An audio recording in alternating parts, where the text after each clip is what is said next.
Voilà, mesdames et messieurs, bonsoir. Nous allons débuter ce conseil municipal par l'appel. Donc, Eddy Le Courrieux, présent. Jean-Jacques Afchin, absent, donne procuration à Eddy Le Courrieux. Rusmaini San Mohamed, Maurice Pelage, donne procuration à Rusmaini San Mohamed. Elisabeth Rivière, Olivier Berthelot, Sabrina Ouédé, Michel Baudry, Valérie Bolo, Lionel Pangaloua, Élodie Ferrali, Marguerite Filemo-Aou donne procuration à Olivier Berthelot, Madame Chantal Courton, Paul Aoussou donne procuration à Michel Baudry, Nadine Jalabert, Femia Motoui donne procuration à Sabrina Ouédé, Pierre-Louis Alguérès donne procuration à Lionel Pangaloua. Sandrine Vantard-Tassipane. Marie-Thérèse Tu. Vaya Froger donne procuration à Sandrine Vantard-Tassipane. Lolesio Mawaka donne procuration à Raphaël Tofili. Georges Tarayaou, il arrivera plus tard, donc absent. Raphaël Tofili. Mathieu Goyon. Karl Engela. Voilà.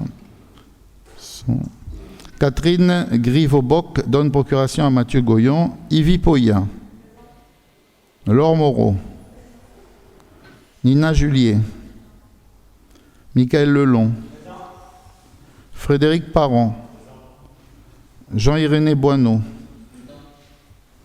Romuald Pidgeot. Emiliana Toutiquian Blandel. J'ai pas la procuration là. Non. Absent, ok. Pételo Sao, absent. Il arrive. Merci. Le secrétaire de séance sera M. Pidgeot Romuald. Je vous donne déjà la date du prochain conseil municipal pour être sûr de ne pas l'oublier. Donc c'est le jeudi 14 décembre 2023.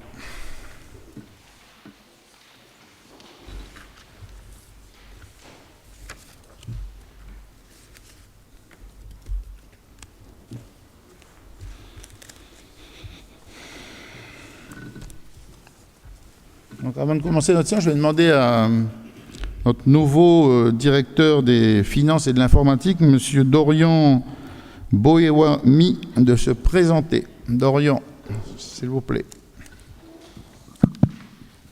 Bonjour, enchanté de faire la connaissance de ceux que je ne connais pas. Alors, je m'appelle Dorian Boewami, j'ai 34 ans. Pour vous faire un rapide descriptif de mon parcours, j'ai débuté ici à la mairie du Mont-d'Or il y a quelques années en tant que stagiaire dans le cadre de ma 3e année de licence économie et gestion. J'ai travaillé à peu près 2 ans en tant que gestionnaire comptable et financier.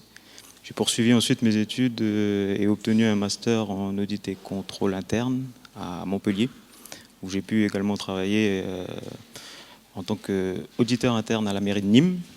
Et je suis revenu en fait en Nouvelle-Calédonie, où j'ai à la mairie du Mont-d'Or, encore une fois, en tant que gestionnaire comptable et financier, en charge des recettes, et j'ai poursuivi mon parcours à la province Nord sur un poste de chargé d'études en analyse financière, et j'ai la chance et l'honneur de revenir encore une fois à la mairie du Mont-d'Or pour être directeur financier de l'informatique. Donc voilà, merci. Merci Dorian, bienvenue. Et tu commences par le budget dans quelques semaines. Je crois que vous avez déjà commencé, donc bon courage.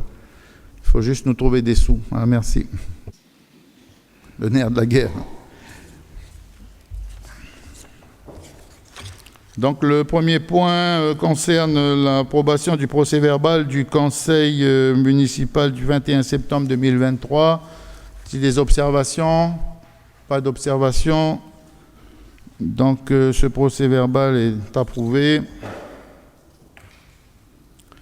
On va parler de la transmission du compte-rendu annuel de la collectivité sur la concession d'aménagement du centre-ville. À ce titre, je voudrais saluer le directeur de la CECAL. Madame San Mohamed, s'il vous plaît. Donc, la présentation a été présentée par M. Archambault, le directeur général de la CECAL, à la commission des finances qui s'est réunie le 18 octobre 2023. Les débats. Concernant le complexe commercial Boulari Shop, dont l'une des deux surfaces est destinée à l'enseigne Corail, Mme Julie a demandé si les salariés du Corail du Pont des Français seront transférés à Boulari. M. Afcha a répondu que le promoteur avait informé la ville que ce serait bien des créations d'emplois et rappelle qu'un autre centre commercial du même groupe est également en construction à Normandie. Mme Julie a souhaité connaître la superficie totale des terrains qui ont été cédés à la CECAL par la ville. Elle demande également à combien ces terrains auraient été valorisés si la ville les avait vendus. M. Levanga a répondu ne pas détenir cette information, mais que la superficie totale sera communiquée ultérieurement.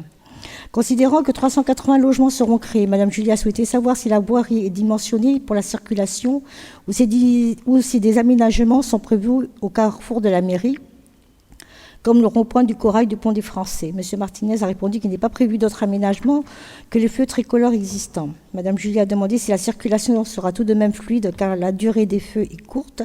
M. Martinez a répondu qu'ils peuvent justement être réglés en fonction des flux de circulation.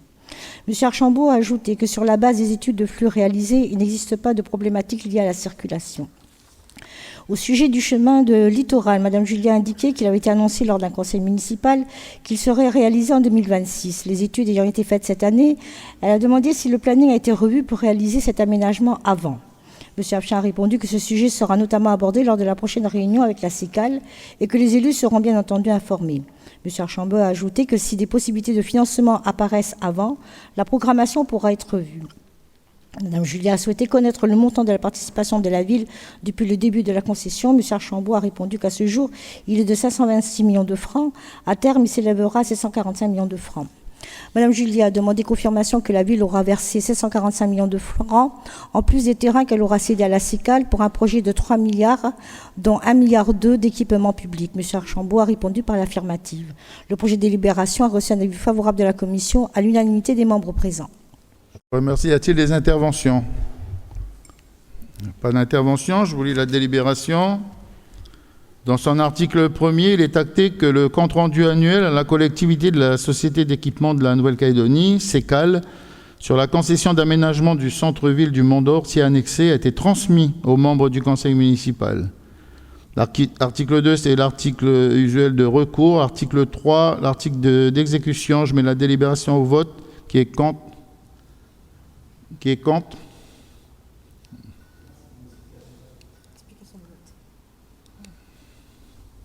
Donc il faut, quand je demande s'il y a des interventions, il faut intervenir, hein, madame. Vous avez la parole. Je suis désolée, monsieur le maire, en fait, je n'avais pas d'intervention, mais j'ai une explication de vote par contre.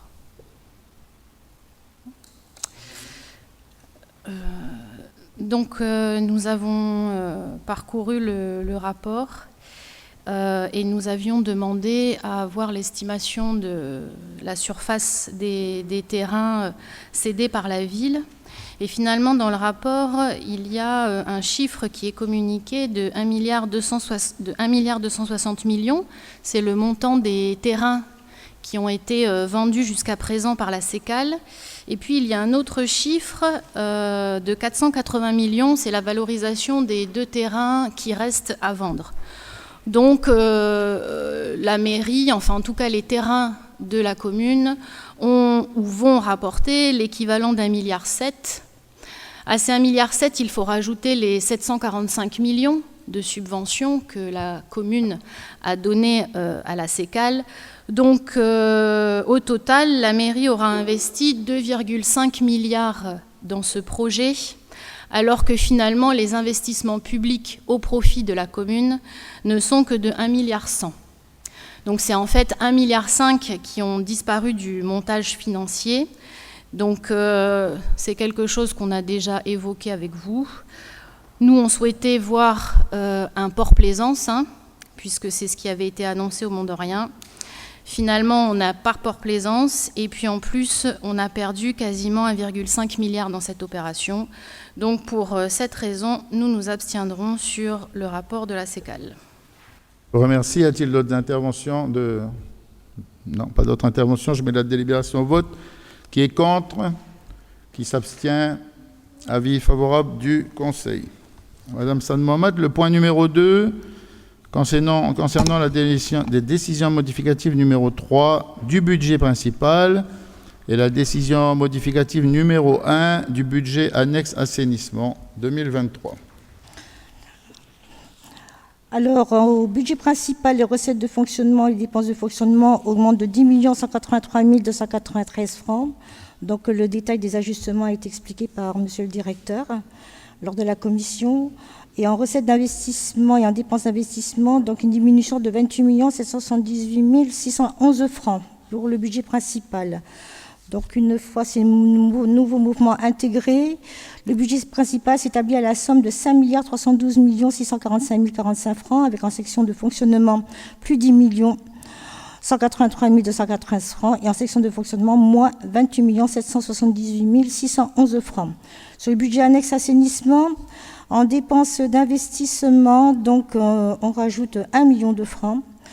Et donc, le budget annexe s'établit à la somme de 240 138 553 francs. Les débats lors de la commission des finances du 18 octobre sur le budget principal. Au chapitre 011, concernant les charges à caractère général, M. Berthelot a demandé s'il y a eu une consommation d'électricité supérieure à la normale. M. Cartigénie a répondu par la négative. Il s'agit d'une régularisation car il y a eu un besoin de crédit sur notre dépense, notamment le contrat avec le gestionnaire du marché, la société Au Beau Marché, qui a nécessité un transfert de crédit depuis ce chapitre. En opération individualisée, concernant les aléas météorologiques et climatiques, Mme Juliet a souhaité connaître la raison de la diminution du budget, moins 28 millions de francs environ. M. Martinez a répondu qu'il s'agit d'un report de l'opération de confortement de l'ouvrage du Crec-Mamier. En effet, la ville n'a pu réaliser que les travaux d'urgence pour consolider les parois du canal. Elle attend le financement des travaux par le gouvernement de la Nouvelle-Calédonie, propriétaire de l'ouvrage. Le projet de délibération sur le budget principal a reçu un avis favorable de la commission à l'unanimité des membres présents. Et sur le budget annexe assainissement, il n'y a pas eu de remarques. Et le projet de délibération a également reçu un avis favorable de la commission à l'unanimité des membres présents. Je vous remercie. Y a-t-il des interventions? Pas d'intervention. Y a-t-il des explications de vote? Pas de... Allez-y, Madame Juliet. Oui, sur le budget principal, Monsieur le maire, vous vous étiez engagé, il y a 2 conseils municipaux de cela, à proposer, lors de la prochaine modification budgétaire, un financement pour aider les acteurs économiques de la zone industrielle de la Coulée à mettre un panneau d'affichage au niveau du rond-point. Donc nous constatons que, encore une fois, dans cette modification budgétaire, alors que vous vous y étiez engagé, vous ne proposez pas ce financement, donc nous allons voter contre. Et nous voterons favorablement pour l'assainissement. D'accord. Donc je mets la délibération au vote. Qui est contre? Qui s'abstient? Avis favorable du Conseil. Oui. Attendez, je vais la lire quand même. Excusez-moi.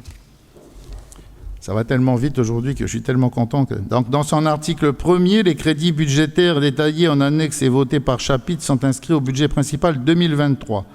Dans son article 2 est autorisée l'augmentation de 530 000 francs des subventions d'exploitation, chapitre 657, subventions d'exploitation.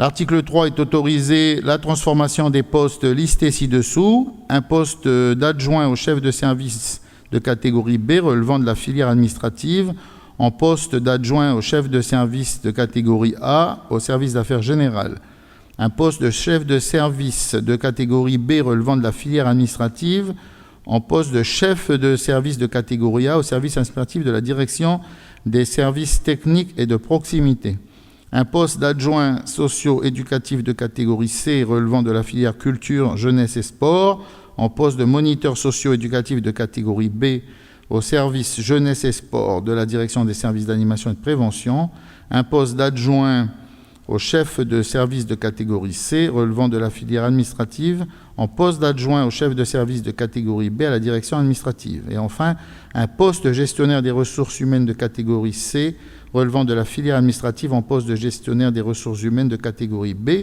au service des ressources humaines de la direction administrative.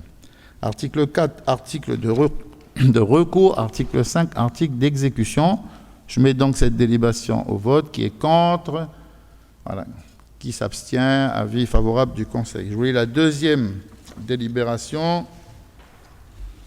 qui concerne la DM1 du budget annexe assainissement de l'exercice 2023. Dans son article 1er, les crédits budgétaires détaillés en annexe et votés par chapitre sont inscrits au budget annexe assainissement 2023. Article 2, article de recours. Article 3, article d'exécution. Je mets la délibération au vote. Qui est contre? Qui s'abstient? Avis favorable du Conseil. Point numéro 3, nous parlons de la décision modificative numéro 3 du budget principal. Non, attendez, c'est ce qu'on vient de faire, pardon.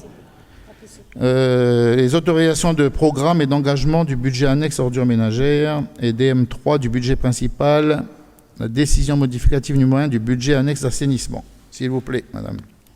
Oui, alors pour le budget principal et budget annexe assainissement, donc les APCP découlent de l'ADM que nous venons d'adopter. Par contre, le budget annexe ordures ménagères, il s'agit d'une commande à bac à ordures qui doit être effectuée pour compléter le stock. Les observations à la Commission des finances qui s'est réunie le 18 octobre dernier. Sur le budget annexe ordures ménagères, Mme Julie a souhaité savoir pour quelle raison cette AP est créée. M. Martinez a répondu que c'est pour pouvoir lancer la commande des bacs dès maintenant pour une réception prévue en début d'année prochaine. Cette opération a pour avantage de ne pas attendre le vote du budget en mars 2024. Mme Julie a demandé s'il est légal de créer une AP alors que des crédits de paiement de 3 678 796 francs ont déjà été dépensés cette année. A demandé également si ce ne serait pas mieux d'inscrire les crédits par une DM. Monsieur le banquier a répondu que ce n'est pas illégal de créer une AP et d'y rattacher les crédits qui existent déjà au budget. Monsieur Cartigeni ajoute qu'à chaque création d'AP, les crédits de l'exercice y sont rattachés. De plus, il n'est pas nécessaire de passer par une DM puisque les crédits ont déjà été inscrits. Madame Julier ne comprend pas pourquoi la ville n'inscrit pas les crédits dans une décision modificative plutôt qu'une AP. Monsieur le banquier a répondu que ce ne serait pas utile de les inscrire sur le budget de cette année alors que les bacs n'arrivent qu'en 2024. L'urgence est de commander les bacs, mais ils seront réglés qu'à la réception. C'est pour la commande en 2023 qu'il est nécessaire d'avoir une AP afin d'engagement comptablement. M. Catigini ajoute que c'est un principe comptable. L'engagement comptable doit précéder l'engagement juridique. Madame Julier ne voit pas l'intérêt d'inscrire des crédits qui ont déjà été dépensés dans une autorisation de programme. Madame Julier demande s'il est prévu de pucer les nouveaux bacs. M. Martinez a répondu par l'affirmative. Le projet de délibération a reçu un avis favorable de la commission à la majorité des membres présents. Le groupe Génération Mondor s'est abstenu de donner son avis. Sur le budget annexe principal ainsi que le budget annexe assainissement, il n'y a pas eu de remarques et les projets de délibération ont reçu un avis favorable de la commission à l'unanimité des membres présents. Merci. Y a-t-il des interventions? Pas d'intervention. Ah, oui, M. Sao. Oui, merci, Monsieur le maire. Ça fait 3 fois que je relis ce rapport de présentation et je ne comprends toujours pas la démarche, en fait. Donc, je voulais savoir, comme l'a soulevé Madame Julier, s'il y avait des explications d'une autre façon, plus simple à expliquer, mais je ne comprends pas pourquoi on engage sur les autorisations de programme des dépenses qui auraient normalement être dans du prévisible si on fait des budgets chaque année.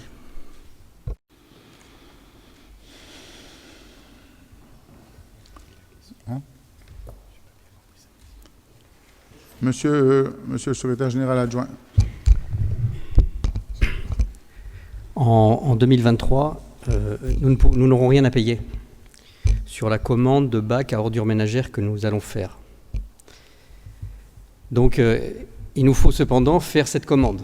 Pour faire une commande, l'exécutif doit y être autorisé, au moins avec l'ouverture des crédits, par l'Assemblée délibérante. C'est donc ce qu'on fait en ouvrant une autorisation de programme crédit de paiement. L'autorisation de programme, elle est ouverte pour le montant de la commande de bacs, qui n'arriveront qu'en 2024, et les crédits de paiement sont positionnés sur 2024 parce que c'est à ce moment-là que nous allons les payer, ces bacs. Voilà. Il serait, à contrario, illégal de positionner des crédits en 2023 pour une dépense faite en 2024. Voilà. Ce serait contraire, alors illégal, contraire au principe d'annualité. Voilà la démarche, voilà ce qui explique notre ouverture d'autorisation de programme crédit de paiement.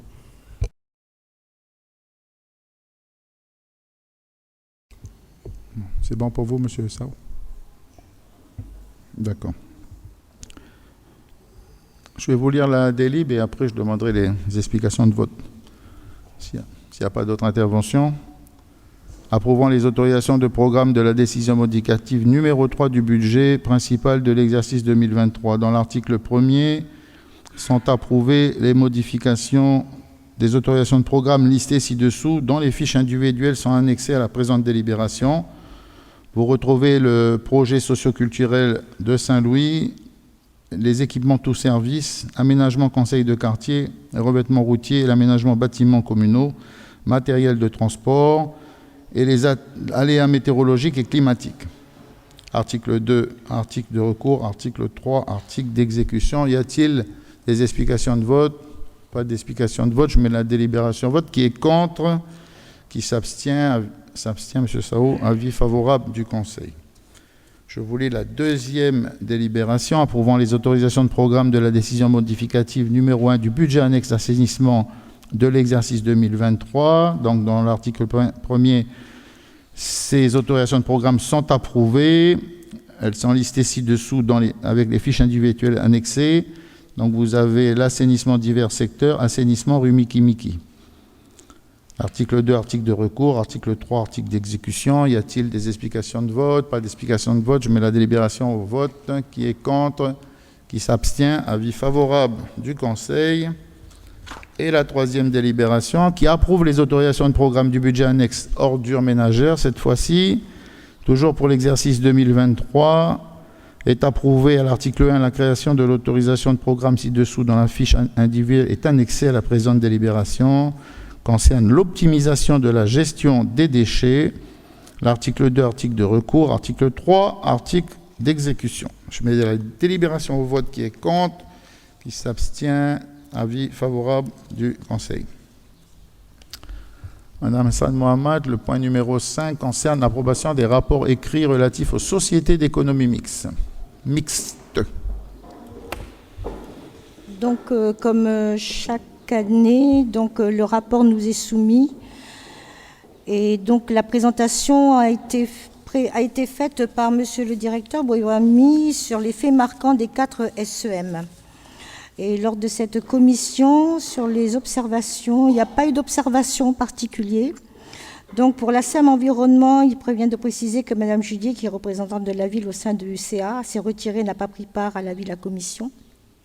Et le projet de délibération concernant le rapport de la SEM Environnement donc, a reçu un avis favorable de la commission à l'unanimité des membres présents. Pour la CECAL ainsi que la SEM Aglo, donc il convient de préciser que Mme Salma Amat, représentante de la ville au sein de ces deux ECA, s'est retirée et n'a pas pris part à l'avis de la commission. Les deux projets de délibération sur le rapport ont reçu un avis favorable de la commission à l'unanimité des membres présents. Sur la SEM de Tina, M. Hachin également s'est retiré et le projet de délibération a reçu un avis favorable de la commission à l'unanimité des membres présents. Merci. Je vous lis les 4 délibérations s'il n'y a pas d'observation concernant l'approbation du rapport écrit relatif à la société d'anonyme d'économie mixte locale, Mandor Environnement, pour l'exercice 2022. Dans son article 1er est approuvé le rapport écrit relatif à la société anonyme d'économie mixte locale, Mandor Environnement, pour l'exercice 2022. Article 2, article de recours. Article 3, article d'exécution. Y a-t-il des interventions? Y a-t-il des explications de vote? Pas d'explications de vote. Je mets la délibération au vote sur cette délibération. Qui est contre? Qui s'abstient? Avis favorable du Conseil. Vous pouvez revenir, ceux qui sont sortis. Nous allons maintenant approuver la SEM de la CECAL. S'il n'y a pas d'intervention... Donc, est approuvé le rapport écrit relatif à la société anonyme d'économie mixte CECAL pour l'exercice 2022. Article 2, article de recours, article 3, article d'exécution. Je mets la délibération au vote. Qui est contre? Qui s'abstient? Avis favorable du Conseil. La troisième délibération, s'il n'y a pas d'intervention, Je vous la lis. Elle concerne l'approbation du rapport écrit relatif à la Société d'économie mixte de l'agglomération, SEMAGLO, pour l'exercice 2022. Donc, article 1 est approuvé, ce rapport écrit. Article 2, article de recours. Article 3, article d'exécution. Je mets la délibération au vote. Qui est contre? Qui s'abstient? Avis favorable du Conseil. Et la 4e délibération qui approuve le rapport écrit relatif à la SEM de Tina. Il n'y a pas d'intervention, donc je vous la lis. Article 1er est approuvé le rapport écrit relatif à la Société anonyme d'économie mixte de Tina pour l'exercice 2022. Article 2, article de recours. Article 3, article d'exécution. Je mets la délibération au vote. Qui est contre? Qui s'abstient? Avis favorable du Conseil. Nous passons à la Convention relative à la participation financière de la Nouvelle-Calédonie et aux actions de lutte et de prévention de la délinquance. Madame Courteau, s'il vous plaît. Merci, Monsieur le maire. La Nouvelle-Calédonie est compétente pour soutenir les actions des communes en matière de prévention et de lutte contre la délinquance. À ce titre, elle participe à l'effort commun dans le cadre d'actions telles que prévenir la déscolarisation et développer des actions de soutien à la parentalité, mettre en place des actions de prévention relatives à la lutte contre les addictions, contre les violences, en matière d'hygiène, de santé, de sécurité routière et de décrochage scolaire notamment. Ainsi, le gouvernement de la Nouvelle-Calédonie a décidé de soutenir le programme 2023 inscrit dans le contrat local de sécurité et de prévention contre la délinquance, CLSPD, de la ville du Mont-d'Or en octroyant une subvention de 3 millions de francs CFP. L'engagement des parties et les modalités de la participation financière apportée par la Nouvelle-Calédonie sont précisées dans la convention annexée au projet de délibération. La présente délibération a pour objet d'habiliter le maire à signer la convention relative à la participation financière de la Nouvelle-Calédonie. Les observations lors de la commission chargée de l'hygiène publique, de la sécurité des biens et des personnes et de la cause animale en date du 17 octobre sont les suivantes. Étant donné qu'il s'agit d'un renouvellement, Madame Poya souhaite savoir si la ville a reçu le bilan. Monsieur Levanquet répond par l'affirmative. Il a été transmis la semaine précédente et il est relativement identique aux dernières années dans le domaine d'activité lié au CLSPD. Il s'agit d'actions que la ville mène chaque année et qui sont majoritairement sous la gestion de la DESAP, c'est-à-dire veille éducative, suivi des jeunes, animation dans les quartiers, etc. Madame Poya souhaite que le bilan lui soit communiqué. Madame Courteau souhaite avoir des exemples d'actions de soutien à la parentalité. Monsieur Bonnard répond que le Conseil pour les droits et devoirs des familles, CDDF, est une action majeure de la CLSPD pour le soutien à la parentalité. Le projet de délibération reçoit un avis favorable de la Commission à l'unanimité des membres présents. C'est l'objet du projet de délibération présenté à votre approbation.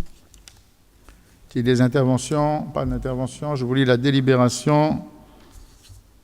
Dans son article 1er, le maire ou son représentant est habilité à signer avec le gouvernement de la Nouvelle-Calédonie la convention s'y annexée et ses éventuels avenants destinés à financer en partie les actions de lutte et de prévention de la délinquance pour l'année 2023. Article 2, article de recours. Article 3, article d'exécution. A-t-il des explications de vote? Pas d'explications de vote. Je mets la délibération au vote. Qui est contre? Qui s'abstient? Avis favorable du Conseil. Madame Sandrine Vantard-Tassipane pour les 3 prochaines délibérations, s'il vous plaît. Donc la première, l'approbation du programme des travaux d'assainissement. Merci. Le réseau principal d'assainissement de la rue des Goyaviers traverse les lotissements Les Horizons et Soulard 2.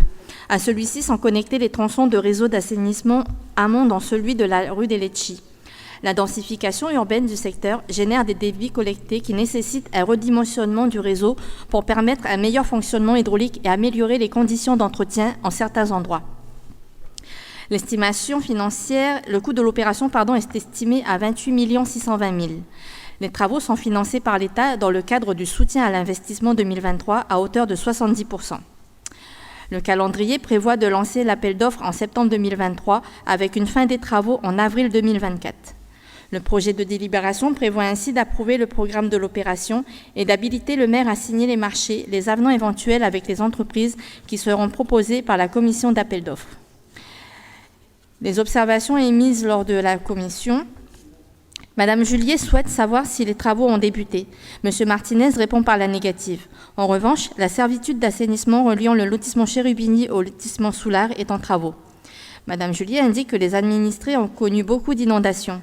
Elle ajoute qu'à l'époque, il y avait un réservoir de rétention d'eau, mais avec l'urbanisation et notamment les administrés qui ont construit leur habitation, ce réservoir a été comblé, ce qui explique peut-être ces inondations.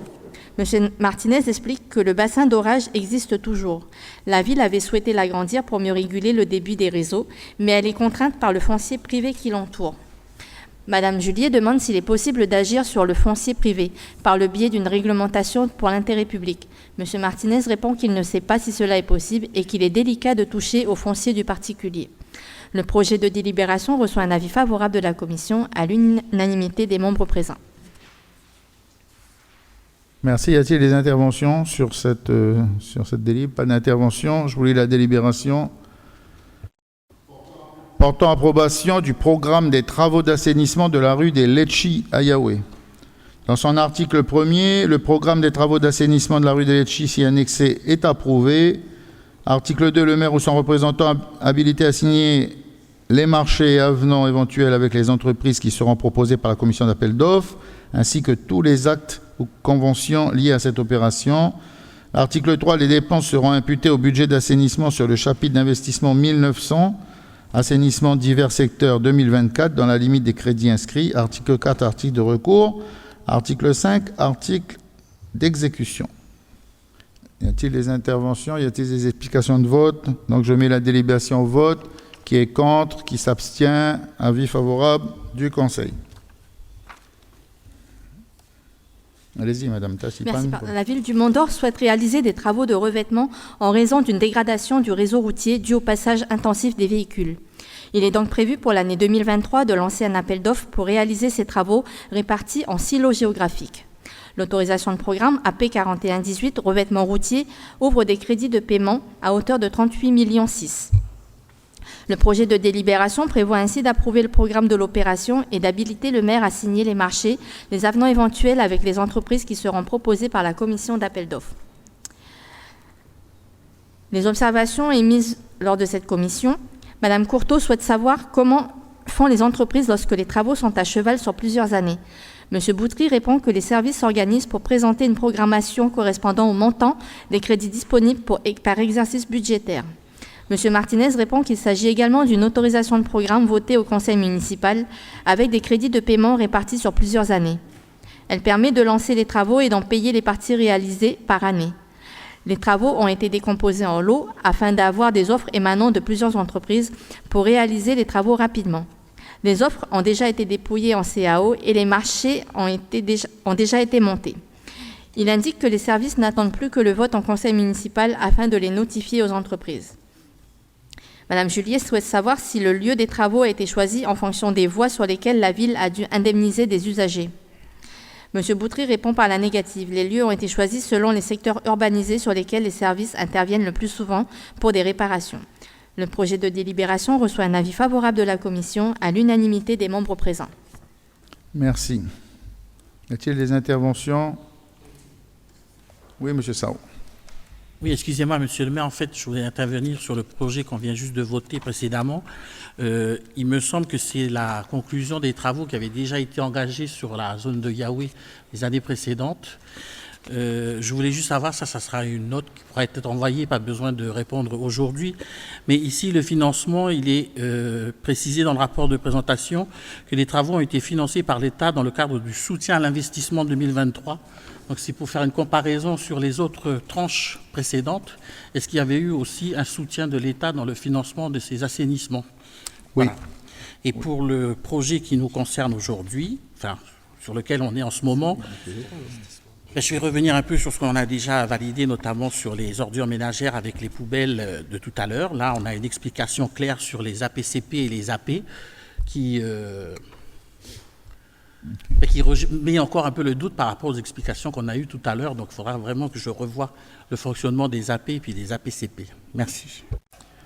Alors oui, c'est l'État, mais là, c'est le fonds de soutien à l'investissement. Et souvent, on travaille avec le FIP équipement, qui est aussi l'État, qui est un autre... Après, il y a aussi, on a travaillé sur Miki, l'OFB, voilà, qui est aussi un office de l'État. On a plusieurs outils. S'il n'y a pas d'autres questions, je vous lis la délibération. Alors, effectivement, dans ce programme-là, il y a un morceau de route qui est dans le sud aussi, parce que certes, c'est dans la zone urbaine. On a un état, c'est-à-dire que les services tiennent à jour un état des routes les plus dégradées.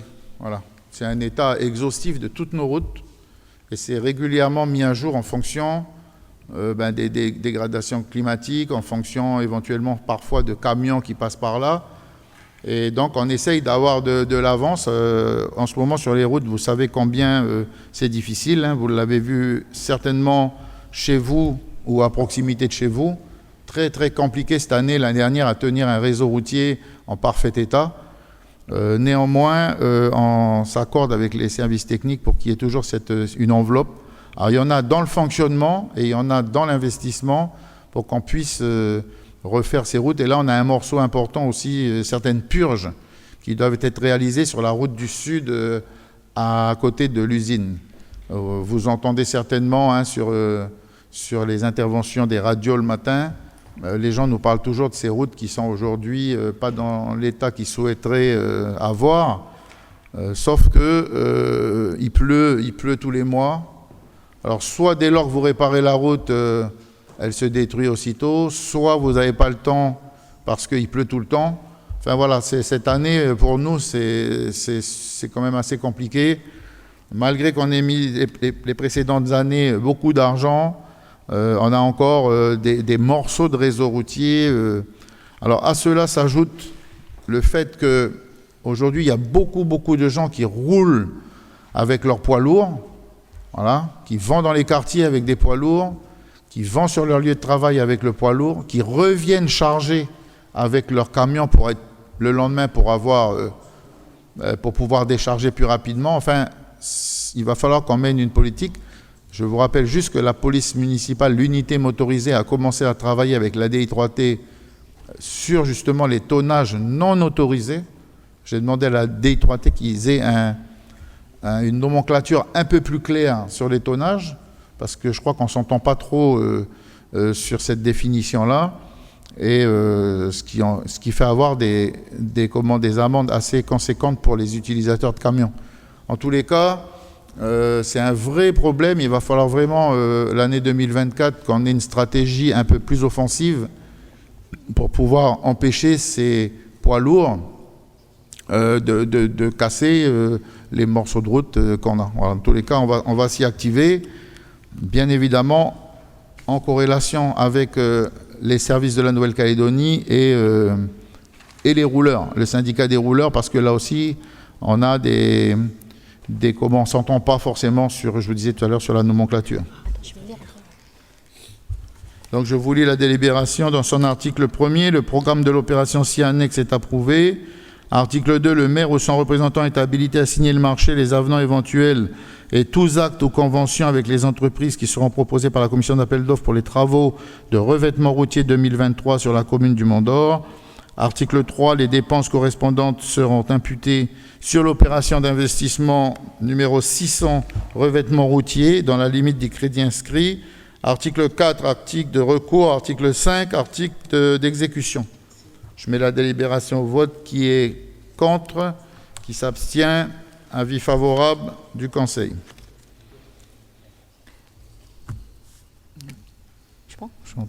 Dans le cadre des travaux d'aménagement et de sécurisation des routes provinciales, la Province Sud a réalisé une passerelle piétonne au droit du pont de la Coulée, située sur la route de la Corniche, ainsi que l'aménagement d'une continuité piétonne entre le carrefour Chaune et le giratoire Edmond-Caillard.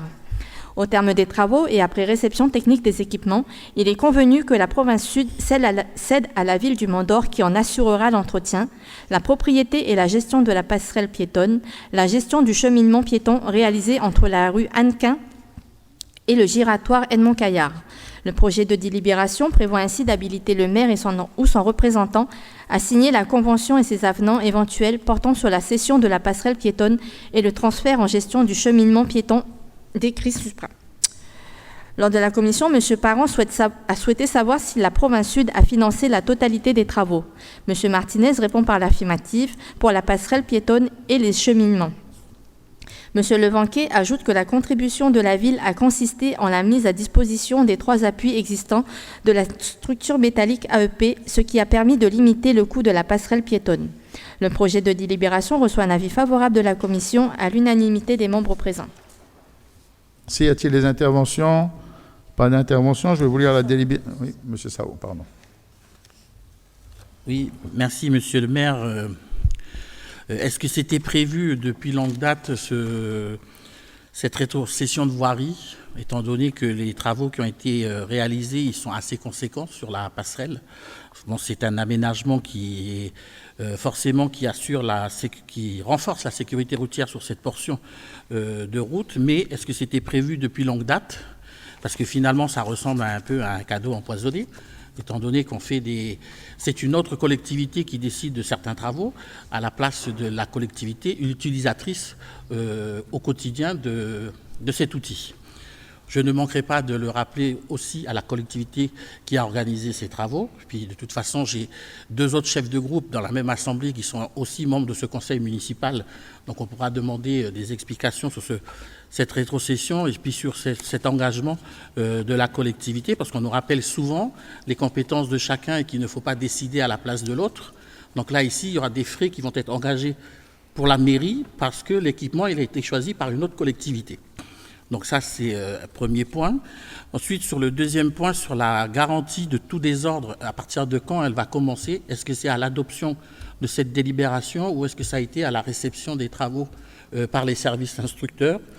Étant donné que depuis la réalisation de ces différents travaux, avant même la réception des travaux, elle avait déjà été abîmée plusieurs fois par des accidents de la circulation, notamment les plots qui doivent arrêter les véhicules qui passent sur le trottoir.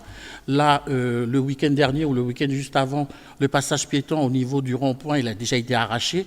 Et le panneau de signalisation de la mairie, il a même été dégradé. Il y a toujours des traces de carrés noirs qui sont dessus. Donc, est-ce que ces travaux vont être pris en charge dans la... Comment ça s'appelle déjà, le terme légal? Garantie contre défaut de matériel, enfin. Et puis aussi le parfait achèvement, à partir de quand il va se terminer pour la collectivité, de façon à ce que ces équipements qui sont certes très utiles et qui assurent la sécurité de nos concitoyens, mais qui ont été décidés par quelqu'un d'autre. Merci. Merci, M. Sao.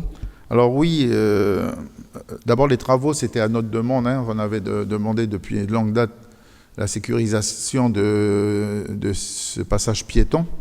On a longtemps tergiversé sur la partie haute ou la partie basse du pont. C'est sûr qu'on aurait préféré que ce soit l'autre côté, mais pour des raisons techniques, ça a pu être fait que sur la droite. En tous les cas, oui, c'est nous qui avions demandé ces travaux. Aujourd'hui, la province, c'est pareil pour l'aménagement du carrefour juste en bas. C'est la mairie qui avait demandé la sécurisation du carrefour juste à l'entrée du parc. Et là, la ville avait payé une partie de la somme. Je crois que très régulièrement maintenant, lorsque la ville demande des travaux qui ne sont pas soit forcément inscrits ou qui ne sont pas d'un ordre de priorité d'une collectivité, que ce soit la province ou la Nouvelle-Calédonie, il y a souvent une participation de la commune. Voilà. Et là, la participation, c'est simplement qu'ils s'appuient sur des supports qui étaient déjà les nôtres, donc ça a minimisé considérablement le coût de la passerelle. Mais après, c'est le choix, c'est de dire, la province ne le fait pas, et puis si elle le fait, voilà, c'est notre part, j'allais dire. On a également ça sur des traversées de route.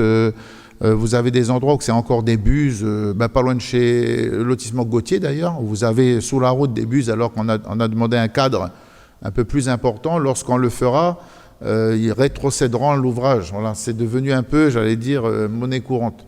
Alors on ne pourrait pas le faire, mais à ce moment-là, on risque de ne pas avoir l'opération qui est faite chez nous, quoi. Voilà, vous me direz que c'est la Nouvelle-Calédonie qui est en train de travailler sur le cric Mamier à la réfection de l'ouvrage.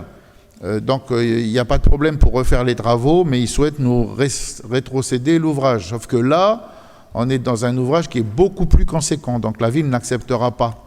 Après, sur des petits ouvrages, on a la RP11 à Yahweh qui a été entièrement refaite, du magasin Maeva jusqu'à Auteuil.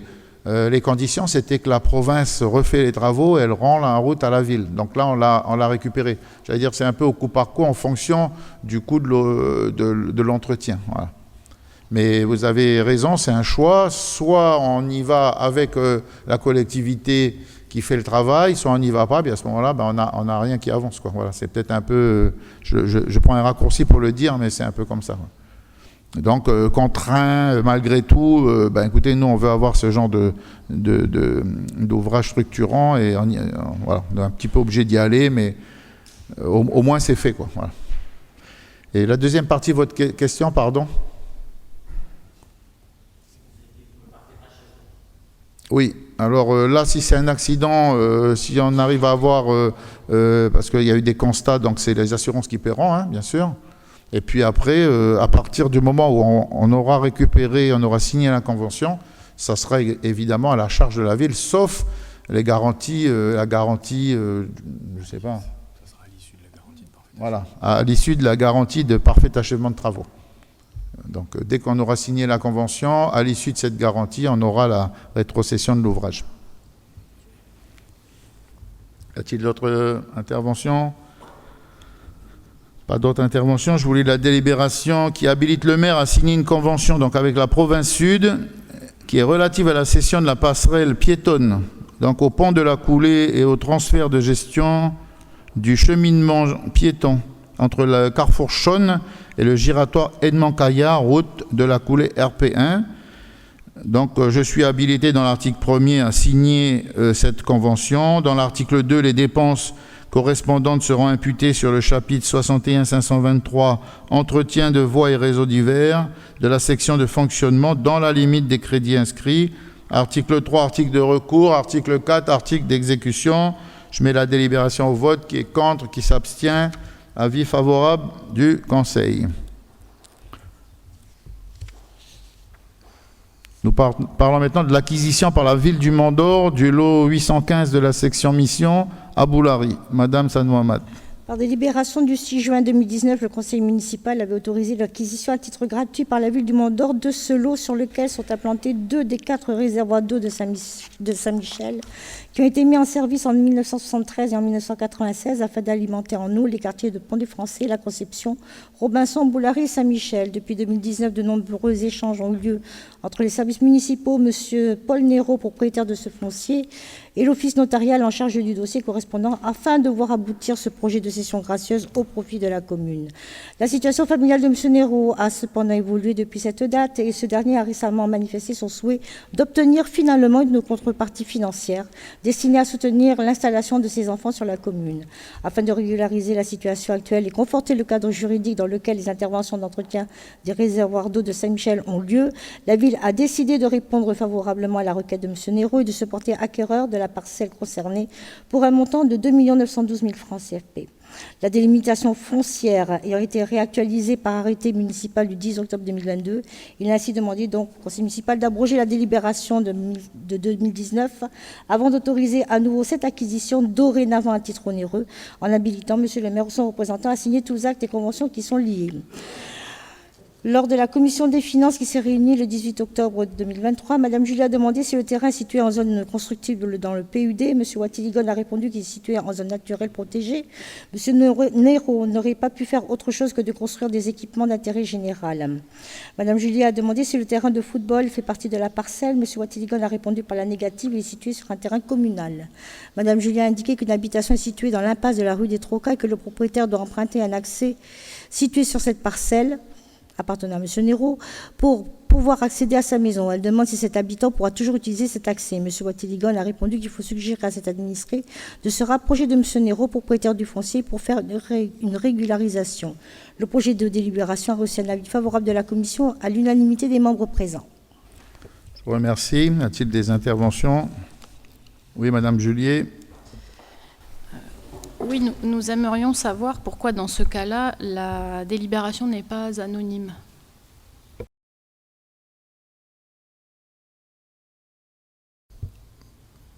Là, c'est le même cas qu'on a eu sur le lotissement industriel, où on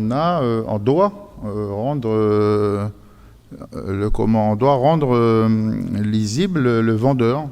Enfin, j'ai quelques documents ici parce que j'ai fait rechercher un certain nombre de choses.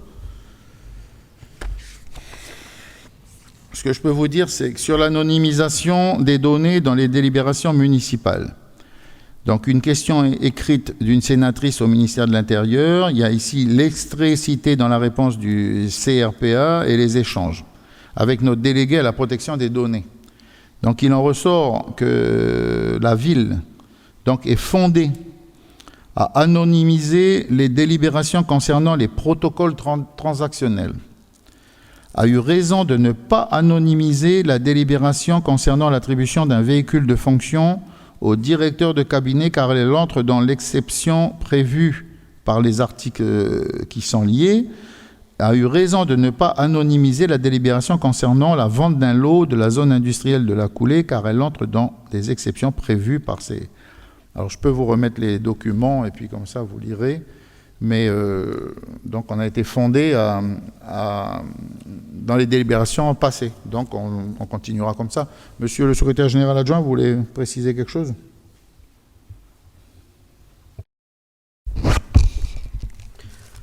Non, monsieur le maire, effectivement, il existe un code des relations entre le public et l'administration qui prévoit les dérogations à l'anonymisation des délibérations, des différents actes administratifs.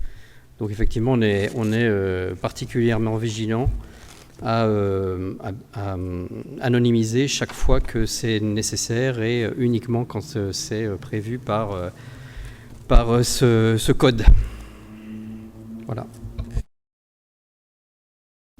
Merci. Oui, je vous en prie. Est-ce que nous pourrions avoir communication de... Oui. Je ne sais pas sur quoi vous vous basez, mais ce sur quoi vous vous basez. Pas de problème. Ça sera transmis. Y a-t-il d'autres informations, d'autres questions? Pas d'autres questions? Je vais vous lire la délibération qui concerne l'acquisition par la ville du Mont-d'Or d'un lot de la section mission à Boulary. L'article 1er, la délibération municipale 64-19-6 du 6 juin 2019 est abrogée. L'acquisition dans l'article 2 par la ville du Mont-d'Or du lot 815 de la section mission d'une superficie de 14 arts et 56 centiares, 6 à Boulary pour un montant de 2 912 000 francs, conformément au plan de détachement-rattachement et au procès-verbal de délimitation ci annexé, est autorisé. Article 3, les frais d'acte correspondants sont à la charge de la ville du Mont-d'Or. Article 4, le maire ou son représentant est habilité à signer tous actes et conventions liés à cette transaction foncière. Article 5, article de recours. Article 6, article d'exécution. Je mets la délibération au vote. Qui est contre? Qui s'abstient? Avis favorable du Conseil. Madame Vantard-Tassipan, concernant le marché et avenant relatif au broyage des végétaux des foyers du Mont-d'Or. Merci. La ville assure depuis plusieurs années la collecte en porte-à-porte des végétaux des foyers du Mont-d'Or, qu'elle confie à un prestataire dans le cadre d'un marché public. En 2016, le conseil municipal de la ville a inscrit le service public de gestion des déchets ménagers dans une stratégie d'optimisation visant notamment à maîtriser le coût du service global facturé aux usagers. En 2020, la ville a décidé d'engager des réflexions afin que le gisement des végétaux des particuliers représentant près de 5000 tonnes chaque année puisse bénéficier à domicile aux particuliers qui le souhaitent. Plusieurs solutions de valorisation ont alors été évoquées. Et celle retenue pour y remédier a été de proposer aux usagers du Mont-d'Or un broyage de leurs végétaux. C'est dans ce cadre que la ville a lancé en décembre 2021 une expérimentation sur 5 quartiers tests afin d'envisager un service en porte-à-porte de broyage des végétaux. Les objectifs de cette démarche sont de réduire les déchets, valoriser ces végétaux à la source, promouvoir le compostage domestique, l'utilisation du broyat en jardinage, éviter l'enfouissement des déchets putrescibles pour en faire de l'engrais naturel, sensibiliser et mobiliser vers le changement de comportement, stabiliser le coût de la gestion des déchets pour la collectivité. L'expérimentation a été menée sur 5 quartiers parmi les 12 urbanisés que possède la commune et représente à peu près 46% des foyers de la commune. Cette expérimentation a fait l'objet d'un marché spécifique sur une durée test de 2 ans. Au terme de ces 2 ans, la ville souhaitait donc généraliser le service de broyage des végétaux à domicile sur l'ensemble des quartiers en 2024. Il est donc proposé de lancer un appel d'offres pour l'attribution des marchés de prestations de services sur 3 lots géographiques d'une durée de 2 ans renouvelable une fois. Le service comprendra 6 campagnes de broyage des végétaux en porte-à-porte des ménages, la collecte et l'évacuation des végétaux non broyables vers les déchetteries et l'organisation de prestations occasionnelles relatives à de la collecte en porte-à-porte de déchets verts, leur transport et leur évacuation vers le centre de traitement approprié. Le coût de cette opération est estimé à 61 millions et les marchés de prestations de services s'y rapportant seront passés pour une durée de 2 ans renouvelable une fois. Le lancement de l'appel d'offres est prévu pour la fin du mois de septembre en vue d'un démarrage de la prestation au 1er mars 2024. Le projet de délibération prévoit ainsi d'habiliter le maire ou son représentant à signer les marchands et avenants éventuels avec leur attributaire ainsi que tout acte et convention s'y rapportant. Les observations émises lors de la commission, M. Parent souhaite avoir le bilan de la période passée. M. Castex répond que la ville a réalisé 22 mois de tests. En 2022, 1640 tonnes de végétaux ont été broyés sur 5 quartiers. Il y a un taux d'acceptation du broyat qui avoisine les 60%. La ville est inscrite dans une démarche d'amélioration continue et a donc ciblé des pistes d'optimisation qui permettront d'augmenter ce taux d'acceptation.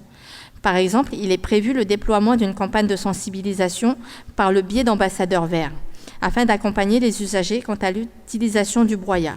Selon le sondage réalisé auprès de 100 foyers, 82% des personnes sondées sont favorables au service de broyage. Améliorer la communication et mettre en place un système de volontariat au travers d'un service de rendez-vous sont également des pistes d'amélioration. Il précise que les détails de ces éléments seront exposés lors de la commission consultative des services publics locaux. Madame Julier souhaite savoir si le taux de refus a été évalué en porte-à-porte. Monsieur Castex répond par l'affirmative. Madame Courteau souhaite savoir si le broyat non récupéré par les administrés est réutilisé par la ville. Monsieur Castex répond par l'affirmative. Une partie est parfois récupérée pour les besoins de la collectivité, notamment dans les opérations de reboisement en collaboration avec les associations environnementales, mais aussi pour les besoins du centre d'éducation à l'environnement avec les pépinières des écoles et également pour les jardins potagers bio dans les écoles de la commune. Le reste est évacué en déchetterie pour un enfouissement. Au sujet des ambassadeurs verts, Madame Julier indique qu'il serait intéressant de les mutualiser afin de mettre l'accent sur le tri des déchets ménagers. En effet, elle indique que les Mondoriens font partie des abonnés qui trient le moins bien leurs déchets. M. Baudry souhaite savoir s'il n'est pas possible de fournir du broyat à l'usine du Sud qui réalise du reboisement. M. Castex répond que la ville réfléchit, en effet, aux pistes qui permettraient de réutiliser le broyat. M. Parent souhaite savoir comment est collecté le broyat non récupéré. Il demande également s'il y a un lieu de stockage où les administrés peuvent venir se servir. M. Castex explique que lors de la phase test, l'idée était de broyer l'ensemble des tas et de les laisser sur place afin de jauger l'acceptation de l'usager quant à l'utilisation du broyat. Le problème est que cela aurait généré une deuxième collecte, donc un surcoût. Dans le cadre de ce nouveau service, les dates du calendrier actuel seront conservées afin de ne pas changer les habitudes des usagers avec la mise en place d'un macaron que l'abonné apposera pour identifier son souhait ou non de garder son broyat. La ville étant depuis plusieurs années inscrite dans une modernisation de la gestion des déchets, elle envisage de s'orienter vers un service sur rendez-vous afin d'avoir une relation avec l'usager et de lui rappeler les règles de service et le sensibiliser directement par téléphone. M. Martinez ajoute que l'objectif du macaron est d'avoir moins de broyats restant sur les bords de route. Madame Julier souhaite savoir si le pourcentage de refus correspond aux végétaux non broyables et aux broyats non récupérés par les administrés. M. Castex répond par l'affirmative. Sur les 43% de végétaux que les services ont récupérés, il y a à peu près 85% de broyats. Les 15% restants sont des végétaux difficilement broyables qui ont dû être identifiés dans le cadre d'un nouveau service de collecte. Madame Courteau souhaite avoir des exemples de végétaux non broyables. M. Martinez répond qu'il s'agit de végétaux fibreux, comme les feuilles de cocotier et les bananiers. Madame Courteau demande au service de réaliser la collecte rue des Pandanus car les tas deviennent secs. Elle souhaite également savoir si les broyats peuvent être récupérés par une personne tierce. Monsieur Martinez répond que rien ne l'interdit si l'usager n'a pas récupéré son broyat. Monsieur Castex explique que l'idée d'un macaron est qu'après le passage du prestataire, il n'y ait plus de broyat sur les bords de route, sauf si l'usager veut le garder. Cependant, il y aura une date butoir pour le ramasser. Madame Julier souhaite savoir si les chiffres sur la valorisation des déchets verts au Mont d'Or communiqués lors de la CCSPL de 2020 sont les 1600 tonnes de déchets verts évoqués plus haut. Monsieur Castex répond que les chiffres communiqués par le délégataire lors de la CCSPL de 2020 n'étaient pas fiables. Il ajoute que le tonnage des végétaux du Grand Nouméa équivaut à 25 000 tonnes chaque année, dont 4 000 tonnes valorisées à travers la plateforme de Karenga. Il n'est pas possible de retracer la provenance par commune des déchets valorisés, mais les services considèrent que quasiment 800 tonnes proviennent du Mont d'Or. Monsieur Berthelot rappelle qu'en 2020, la CSP a retiré le broyeur de la plateforme de la coulée, ce qui a contribué au manque de fiabilité des données pour cette période. Madame Courteau souhaite savoir s'il y avait une convention. Monsieur Berthelot répond par la négative. Madame Julier est surprise de savoir que les chiffres ayant été communiqués ne sont finalement pas fiables. Monsieur Berthelot répond que le maire a alerté les élus à 2 reprises en conseil municipal sur la fiabilité des chiffres du délégataire. Le projet de délibération reçoit un avis favorable de la commission à la majorité des membres présents. Le groupe Génération NC s'abstient de donner son avis. Je vous remercie. Y a-t-il des interventions? Oui, monsieur Parron. Oui, monsieur le maire, je voulais juste réitérer ma demande quant à la réception du bilan qui nous avait été présenté à l'oral par monsieur Castex. Et également savoir si dans ce bilan-là, on a un comparatif entre les 2 méthodes pour voir le surcoût, si le surcoût entre les 2 méthodes, on va dire. Monsieur Castex, vous voulez nous préciser cela, s'il vous plaît?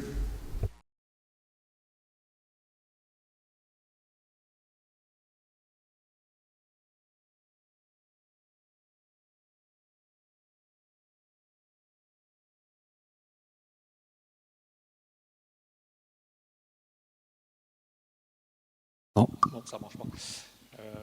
Oui, si ça marche. Bonsoir, merci. Oui, effectivement, le bilan pourra vous l'être restitué.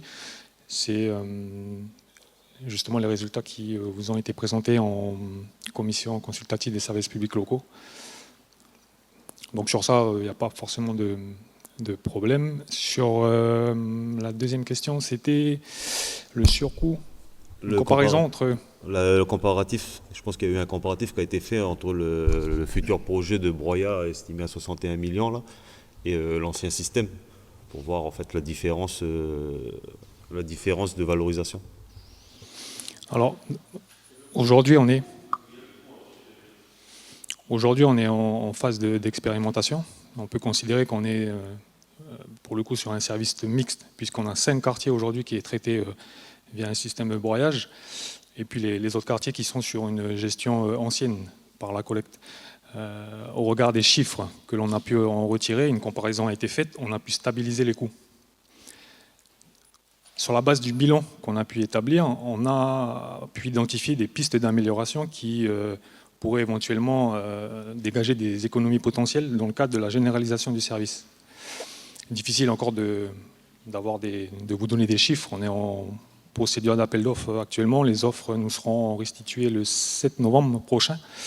Et puis en fonction des résultats, on verra. Mais en tous les cas, l'idée de poser le macaron, par exemple, est un bon exemple. Ça permettra d'annuler des coûts que l'on a aujourd'hui par le fait de repasser derrière pour le ramassage du broyat. D'autres pistes également ont été identifiés avec l'accompagnement de l'usager quant à la réutilisation du broyat. On a des agents au centre d'éducation à l'environnement qui mènent des ateliers depuis le début de l'année sur le compostage domestique, sur l'utilisation du broyat en process de perma dans le jardinage. Toutes des méthodes qui verront sans nul doute le taux d'acceptation augmenter, qui est aujourd'hui assez encourageant. Merci. En tous les cas, je l'avais dit à ce conseil municipal, moi je ferai tout pour éviter que 4 000, 3 000, enfin 5 000 tonnes, ce qu'on peut éviter de déchets verts, envoyer des déchets verts au dépotoir et les enfouir. Parce que ça accélère la durée de vie du centre d'enfouissement technique, là, et d'un autre côté, c'est pas normal qu'aujourd'hui, on n'arrive pas à valoriser ces déchets. Alors pour l'instant, il n'y a pas de surcoût pour l'usager. Voilà, c'est ce qui est important, c'était la condition sine qua non, c'était pour l'instant pas de surcoût. Parce que je vous rappelle qu'on n'est pas à l'équilibre, on a un petit delta négatif, mais bon, ça passe, on n'est pas aujourd'hui, c'est pas alarmant. Juste pour mémoire, les collectivités d'à côté, d'Imbéa, Nouméa est en train de monter considérablement le prix de sa poubelle. Enfin voilà, ils n'ont pas pris en compte à l'époque les déchets traités en porte-à-porte, ils n'ont pas pris en compte et aujourd'hui ils se retrouvent à avoir des coûts aussi importants. Donc je crois qu'aujourd'hui on est dans l'enveloppe que payent les autres collectivités. On a une approche des villes d'Imbéa et de Nouméa pour essayer de caler les prix de nos services aux ordures ménagères pour les communes, les 4 communes de l'agglo. Donc c'est pas si simple parce qu'on n'a pas le même mode de gestion. Mais en tous les cas, le but c'est bien de rendre service à la population du Mont-d'Or, c'est bien de faire un acte environnemental supplémentaire sans que le coût il soit excessif pour chacun. On en a parlé déjà ici, dans ce conseil municipal, le but recherché par tous les élus, qu'ils soient de la majorité ou de l'opposition, c'est bien amener à diminuer le coût de ces poubelles et de ces déchets. Donc le but c'est aussi qu'on arrive à recouvrer les sommes des impayés. Voilà. Donc ça c'est quand même pour que les autres, pour qu'on puisse diminuer, c'est ce qui est important à mon avis. En tous les cas, merci au service de Pierre-Olivier Castex parce qu'ils font depuis plusieurs mois un gros travail pour la recherche de solutions non seulement viables, mais pérennes. Merci.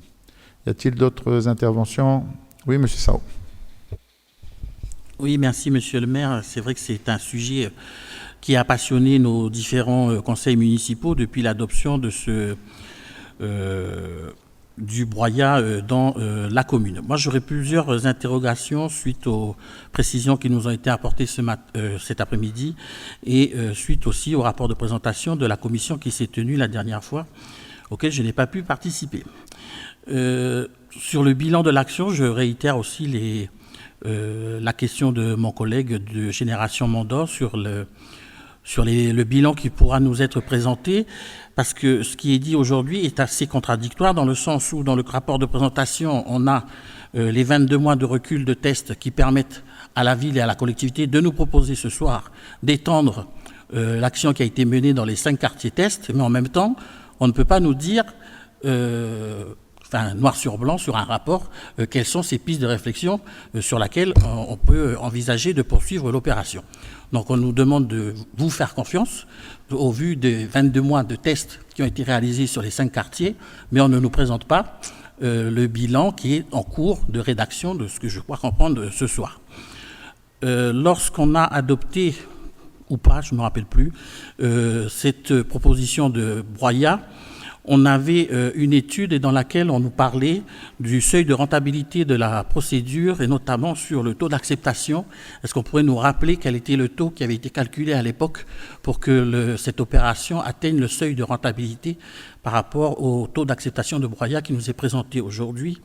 Enfin, sur le service et sur les explications qu'il y a eu lors de la commission, on parle bien d'une opération de ramassage, de broyat 6 fois dans l'année, et est évoquée aussi la possibilité de prendre des rendez-vous afin d'avoir des meilleures explications sur le processus du broyat. Est-ce que ça veut donc dire qu'on va remplacer les 6 passages par an par une volonté, par une prise de rendez-vous de l'usager auprès du délégataire, de façon à ce que le broyat soit réalisé chez lui, ou est-ce qu'on maintient les 6 passages à l'année et enfin la possibilité d'avoir un rendez-vous supplémentaire pour avoir des explications sur le fonctionnement de cette DSP. Je trouve que c'est, par rapport au quartier test, puisque j'habite dans les quartiers qui ont servi de test, le broyat, il me semble, sur ces 22 mois, à vue de nez, je l'ai vu passer qu'une fois. et que le macaron, on en parle depuis le début et qu'il n'a toujours pas été installé. La dernière fois, on nous avait dit, attendez, c'est en cours de test. Là, au bout de 22 mois, on n'a toujours pas les macarons et les procédures qui avaient été déjà identifiées au début et qui sont à laquelle on nous demande d'approuver aujourd'hui. Donc, oui, c'est un sujet intéressant, c'est un sujet qui doit nous interpeller. On voit bien sur les dérèglements climatiques que le monde entier connaît en ce moment, et notamment l'Hexagone avec la tempête qui s'en suivit, et qui nous oblige à changer nos pratiques et nos habitudes, mais ce changement doit se faire aussi en concertation. Je regrette qu'on n'ait pas eu d'autres réunions sur le suivi et l'évaluation de cette politique du broyat. Merci, Monsieur le maire.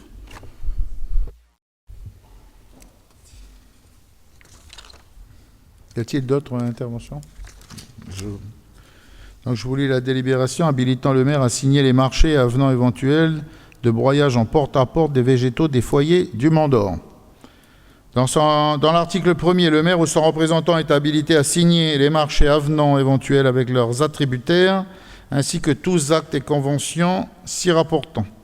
Article 2, les dépenses correspondantes seront imputées en section de fonctionnement au chapitre 11 du budget annexe des ordures ménagères sur l'article 611, sous-traitance générale dans la limite des crédits inscrits. Article 3, article de recours. Article 4, article d'exécution. Y a-t-il des explications de vote? Je mets la délibération au vote. Qui est contre? Qui s'abstient? Avis favorable du Conseil. Nous allons passer à l'habilitation du maire à signer une convention de partenariat avec la province sud relative à la préservation des mangroves urbaines du Grand Nouméa. C'est Madame Tassipane. Les mangroves à la frontière entre la terre et la mer constituent un écosystème d'intérêt primordial qui assure de nombreux rôles et fonctions tant environnementales qu'écosystémiques. Cependant, les mangroves situées sur les littoraux des communes du Grand Nouméa ont été fortement remblayées jusqu'à la fin du siècle dernier et continuent de subir diverses pressions liées à l'expansion urbaine et à l'artificialisation des bassins versants. Une préservation efficace et durable de cet écotone, frontière entre les compétences provinciales et municipales, nécessite une implication de l'ensemble des parties prenantes en lien avec les usagers de proximité. Pour ce faire, la province sud a organisé un atelier de travail dédié aux mangroves urbaines du Grand Nouméa en présence des principaux acteurs concernés dans la commune du Mont d'Or.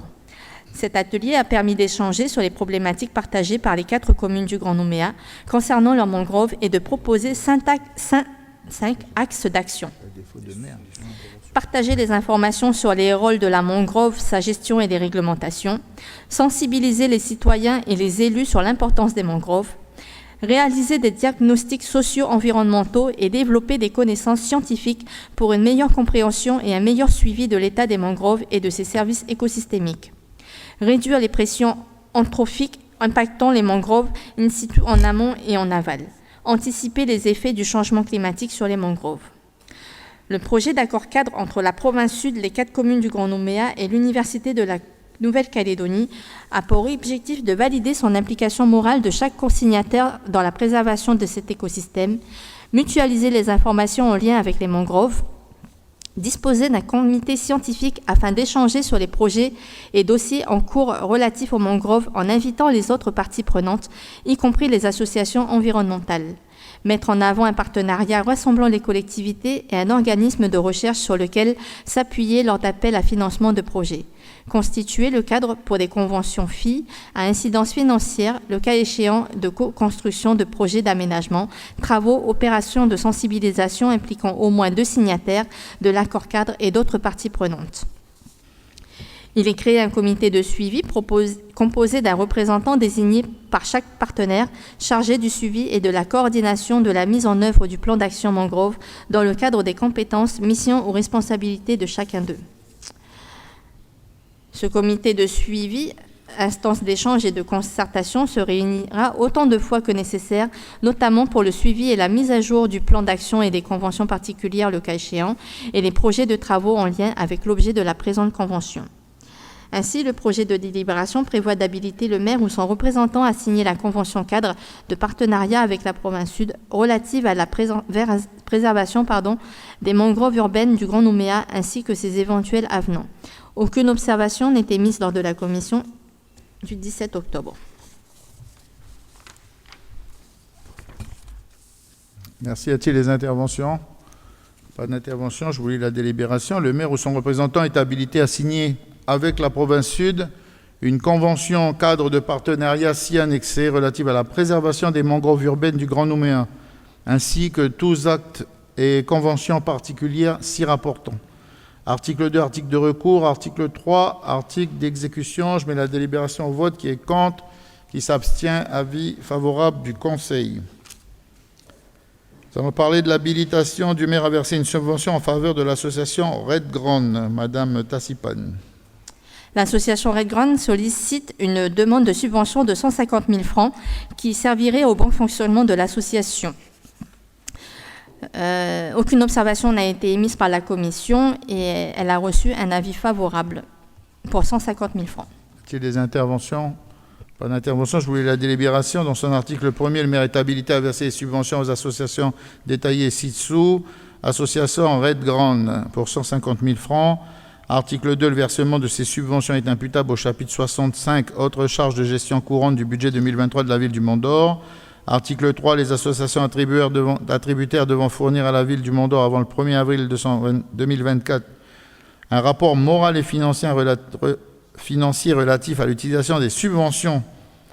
À défaut de justificatif, un titre de recette sera émis à l'encontre des associations. Article 4, article de recours. Article 5, article d'exécution. Je mets la délibération au vote. Qui est contre? Qui s'abstient? Avis favorable du Conseil. Nous allons parler de l'habilitation du maire à verser une subvention également en faveur de la Société protectrice des animaux de Nouvelle-Calédonie. Madame Courteau.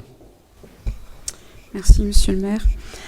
La Société protectrice des animaux de Nouvelle-Calédonie, association reconnue d'utilité publique, est fortement sollicitée lors de l'abandon d'animaux et œuvre contre la maltraitance animale en s'efforçant de faire évoluer les mentalités vers un comportement responsable et plus respectueux envers les animaux. Elle promeut par ailleurs en amont une politique de contrôle du développement anarchique de la population animale en engageant des campagnes de stérilisation auxquelles la ville a participé. Ces campagnes ont débuté en 2019 et la convention ci-jointe a été renouvelée pour une période allant de 2022 à 2024. Pour l'année en cours, la SPANC a sollicité un concours financier de la ville du Mont-d'Or pour le fonctionnement de la SPANC de 350 000 francs, supérieur au montant de 140 000 francs alloués en 2022, et pour la campagne de stérilisation, comme le prévoit la convention renouvelée en 2022 entre la mairie et la SPANC, de 580 000 francs. À défaut de pouvoir bénéficier des montants demandés ci-dessus, la SPANC a demandé à ce que 80 000 francs de la subvention accordée pour la campagne de stérilisation soit consacrée aux frais de secrétariat liés à l'opération stérilisation. Il est proposé d'habiliter le maire à verser à la SPANC une subvention d'un montant total de 640 000 francs pour l'année 2023, dont 140 000 francs pour le fonctionnement de la SPANC et 500 000 francs... Vous voulez parler un tout petit peu plus fort, Madame Courteau? Et 500 000 francs pour la campagne de stérilisation. Les observations lors de la commission qui s'est réunie, de la commission ad hoc qui s'est réunie le 17 octobre 2023, M. Alguérez remarque que les frais liés aux charges de personnel sont très élevés, 10 millions de francs. Madame Courteau ajoute que l'association fonctionne pourtant avec des bénévoles. Monsieur Lewanké explique que l'association, même avec des bénévoles, a besoin d'embaucher du personnel pour fiabiliser un minimum de tâches. Madame Courteau souhaite savoir si les chiffres des années précédentes étaient les mêmes. Monsieur Lewanké répond que c'est à peu près du même ordre. Monsieur Alguérez ajoute que dans leur budget prévisionnel, il est indiqué en charge personnelle un prévisionnel de 8 millions de francs CFP en 2022, un réalisé de 10 millions pour la même année et une prévision de 9,5 millions pour 2023. L'association justifie sa charge salariale par les coûts de formation. Madame Courteau explique que la démarche de la SPANC est admirable. En revanche, lorsqu'une association vit de subventions, elle doit rationaliser son budget. Madame Poya souhaite savoir comment s'assurer que la subvention versée à l'association sert uniquement aux chiennes du Mont d'Or. Monsieur Bonnard répond que l'association réalise un bilan de l'année écoulée. Par exemple, en 2022, il y a eu 33 chiennes stérilisées à raison d'environ 15 000 francs par animal. Monsieur Levanquier ajoute que le bilan est précis et est communiqué au service de la ville pour contrôle. En revanche, il n'est pas diffusable en l'état car il comprend le nom et l'adresse des administrés. Pour l'avoir consulté, il confirme qu'il est bien rattaché à une chienne au nom du propriétaire, à son adresse et à l'endroit de l'intervention pour la stérilisation. Madame Poya souhaite bénéficier de ce bilan. Monsieur Levanquier répond que le bilan sera transmis anonymisé. Il ajoute qu'au fil des années, la SPANC, en collaboration avec la ville, a ajusté son fonctionnement afin de l'optimiser. Par exemple, au début de la campagne, les retours de terrain par l'association faisaient état de contraintes logistiques liées au manque de moyens de locomotion de certains propriétaires de chiennes et de rendez-vous chez le vétérinaire non honoré. Madame Courteau souhaite savoir comment la SPANC opère par rapport à la subvention versée. Elle demande si les vétérinaires agréés par la DAVAR fournissent des bons aux associations. Monsieur Levanquier répond que les associations de protection animale ont des tarifs préférentiels auprès des vétérinaires pour les stérilisations dans le cadre de ce type de campagne. Madame Courteau souhaite savoir si une augmentation du nombre de stérilisations a été remarquée. Dans l'affirmative, elle souhaite savoir dans quel quartier. Dans le cas contraire, elle demande si une politique de régulation a été mise en place. Monsieur Bonnard répond que lors de la première campagne, la ville agissait surtout la demande des administrés. Les auxiliaires de proximité avaient œuvré en ce sens et avaient accompagné les agents de la SPANC afin de réaliser du porte-à-porte dans les quartiers. La campagne actuelle est différente. La SPANC gère les stérilisations en fonction des demandes qu'elle reçoit et qu'elle privilégie selon leur pertinence et le nombre des demandes dans chaque quartier. Madame Courteau souhaite savoir comment mesurer l'impact de la stérilisation dans un quartier. Monsieur Levanquier répond qu'implicitement, le nombre de stérilisations fait diminuer la population de chiens errants. Monsieur Alguérès indique qu'il serait intéressant de castrer les mâles chiens pour limiter les divagations et les combats de chiens. Madame Courteau interroge Monsieur Berthelot sur les modalités de restitution des chiens après capture par la fourrière. Monsieur Berthelot répond que les frais de sortie et ceux inhérents à la fourrière sont exonérés sous réserve que l'animal soit identifié, puce électronique, stérilisé et remis à son propriétaire qui doit disposer d'un terrain clôturé. Un contrôle aléatoire peut également être effectué par le SIGN. Il y a donc un ensemble d'actions qui expliquent que la population de chiens errants a tendance à diminuer, mais également la prise de conscience de la part des propriétaires. Le projet de délibération reçoit un avis favorable de la commission à l'unanimité des membres présents. Je vous remercie. Y a-t-il des interventions? Pas d'intervention. Je vous lis la délibération. Le maire ou son représentant est habilité à verser une subvention de 640 000 francs, soit 140 000 francs dans le cadre du fonctionnement de la SPANC et 500 000 francs dans le cadre de la campagne de stérilisation. Le versement de cette subvention est imputable au chapitre 65, autres charges de gestion courante du budget 2023 de la ville du Mont d'Or, dans la limite des crédits inscrits. Article 2, l'attributaire devra fournir à la ville du Mont d'Or avant le 1er avril un rapport moral et financier. Article 3, la présente délibération peut faire l'objet d'un recours. Article 4, article d'exécution. Je mets la délibération au vote. Qui est contre? Qui s'abstient? Avis favorable du Conseil. Prochaine délibération concerne l'habilitation du maire à verser une subvention d'équipement en faveur de l'association Ankamboaboué et alliés. Madame San Mohamed, s'il vous plaît. Alors, cette association qui a pour but la promotion et le développement des intérêts culturels et sociaux au sein de la population mélanésienne de la tribu de Saint-Louis projette la rénovation des infrastructures de la grande chefferie Cambois sur Saint-Louis. Vieillissante d'une trentaine d'années d'existence, l'infrastructure nécessite des travaux urgents de rénovation générale, notamment la rénovation de la grande case et de sa barrière, la réalisation d'une dalle. Le projet est destiné à améliorer les conditions d'accueil des populations de la tribu et des visiteurs accueillis dans cet espace coutumier hautement emblématique qu'est la grande case de la chefferie de Saint-Louis. Le coût du projet est estimé à 17 868 579 francs. L'association a soumis des demandes de subvention au gouvernement de la Nouvelle-Calédonie et à la Fondation des chefferies du Grand Sud. Elle sollicite la ville pour une aide de 5 360 573 francs destinée à la rénovation globale de la grande chefferie. lors de la commission des finances qui s'est réunie le 18 octobre 2023. Madame Julie a souhaité savoir pour quelles raisons cette subvention est présentée maintenant, alors que les devis datent de 2019 et que la demande date de 2022. Monsieur Afchin a rappelé la réponse donnée à un précédent conseil municipal, à savoir que les demandes des deux chefferies ont été présentées dans le cadre du contrat d'agglomération, mais ont obtenu un refus de la part de l'État et de la province sud. En revanche, la ville avait confirmé qu'elle apporterait une aide à la réfection des chefferies à hauteur de la même somme, soit 2 500 000 francs, ce qui correspond à la quote-part de financement si les travaux avaient été acceptés dans le contrat d'agglomération. Madame Julie a indiqué que la subvention précédente était déjà pour la chefferie de Saint-Louis. Monsieur Afchin a répondu par la négative. À un précédent conseil municipal, il s'agissait des travaux de la grande chefferie du Mont-d'Or, de la chefferie Moyatea, portée par l'association Nouk-Kataré. Au cas présent, il s'agit des travaux de la chefferie de Saint-Louis, de la chefferie Wamitan, portée par l'association Combois-Boué et Alliés. Madame Julie a indiqué que pour la subvention précédente, le courrier de demande était pourtant signé par un membre de la famille Katé. Monsieur Afchin a répondu que la famille Katé fait partie de la grande chefferie du Mont-d'Or avec les Moyatea. Pour la séance du conseil municipal, Madame Julie a demandé les bilans, statuts et tout autre document habituellement demandé lors de l'examen des subventions. Monsieur Cartigénie a répondu que la loi impose à l'association de produire un bilan comptable dès lors qu'elle perçoit annuellement, et toutes les subventions publiques confondues, plus de 153 000 €. Au Mont-d'Or, le bilan moral et financier est obligatoirement transmis par les associations qui ont perçu une subvention pour leur fonctionnement. Cela permet à la ville de s'assurer que la subvention versée a bien été employée et c'est également une condition d'attribution d'une nouvelle subvention. Lorsqu'il s'agit d'une subvention à caractère exceptionnel, comme au cas présent, le bilan de l'année précédente n'est pas une obligation et n'est donc pas une condition d'attribution de la subvention. Toutefois, une fois la subvention versée, l'association a l'obligation de fournir un bilan moral et financier. À défaut, un titre de recette sera émis à l'encontre de l'association pour restitution de la somme perçue.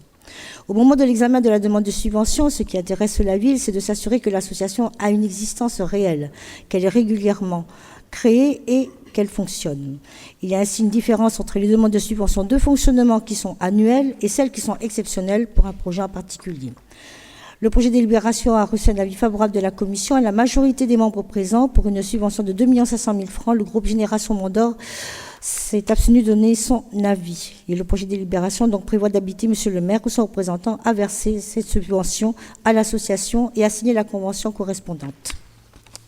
Merci Madame. Y a-t-il des interventions?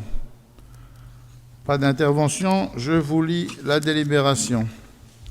Le maire ou son représentant est habilité à verser à l'association Combois-Boué et Alliés une subvention d'un montant de 2 500 000 francs et à signer la convention si annexée.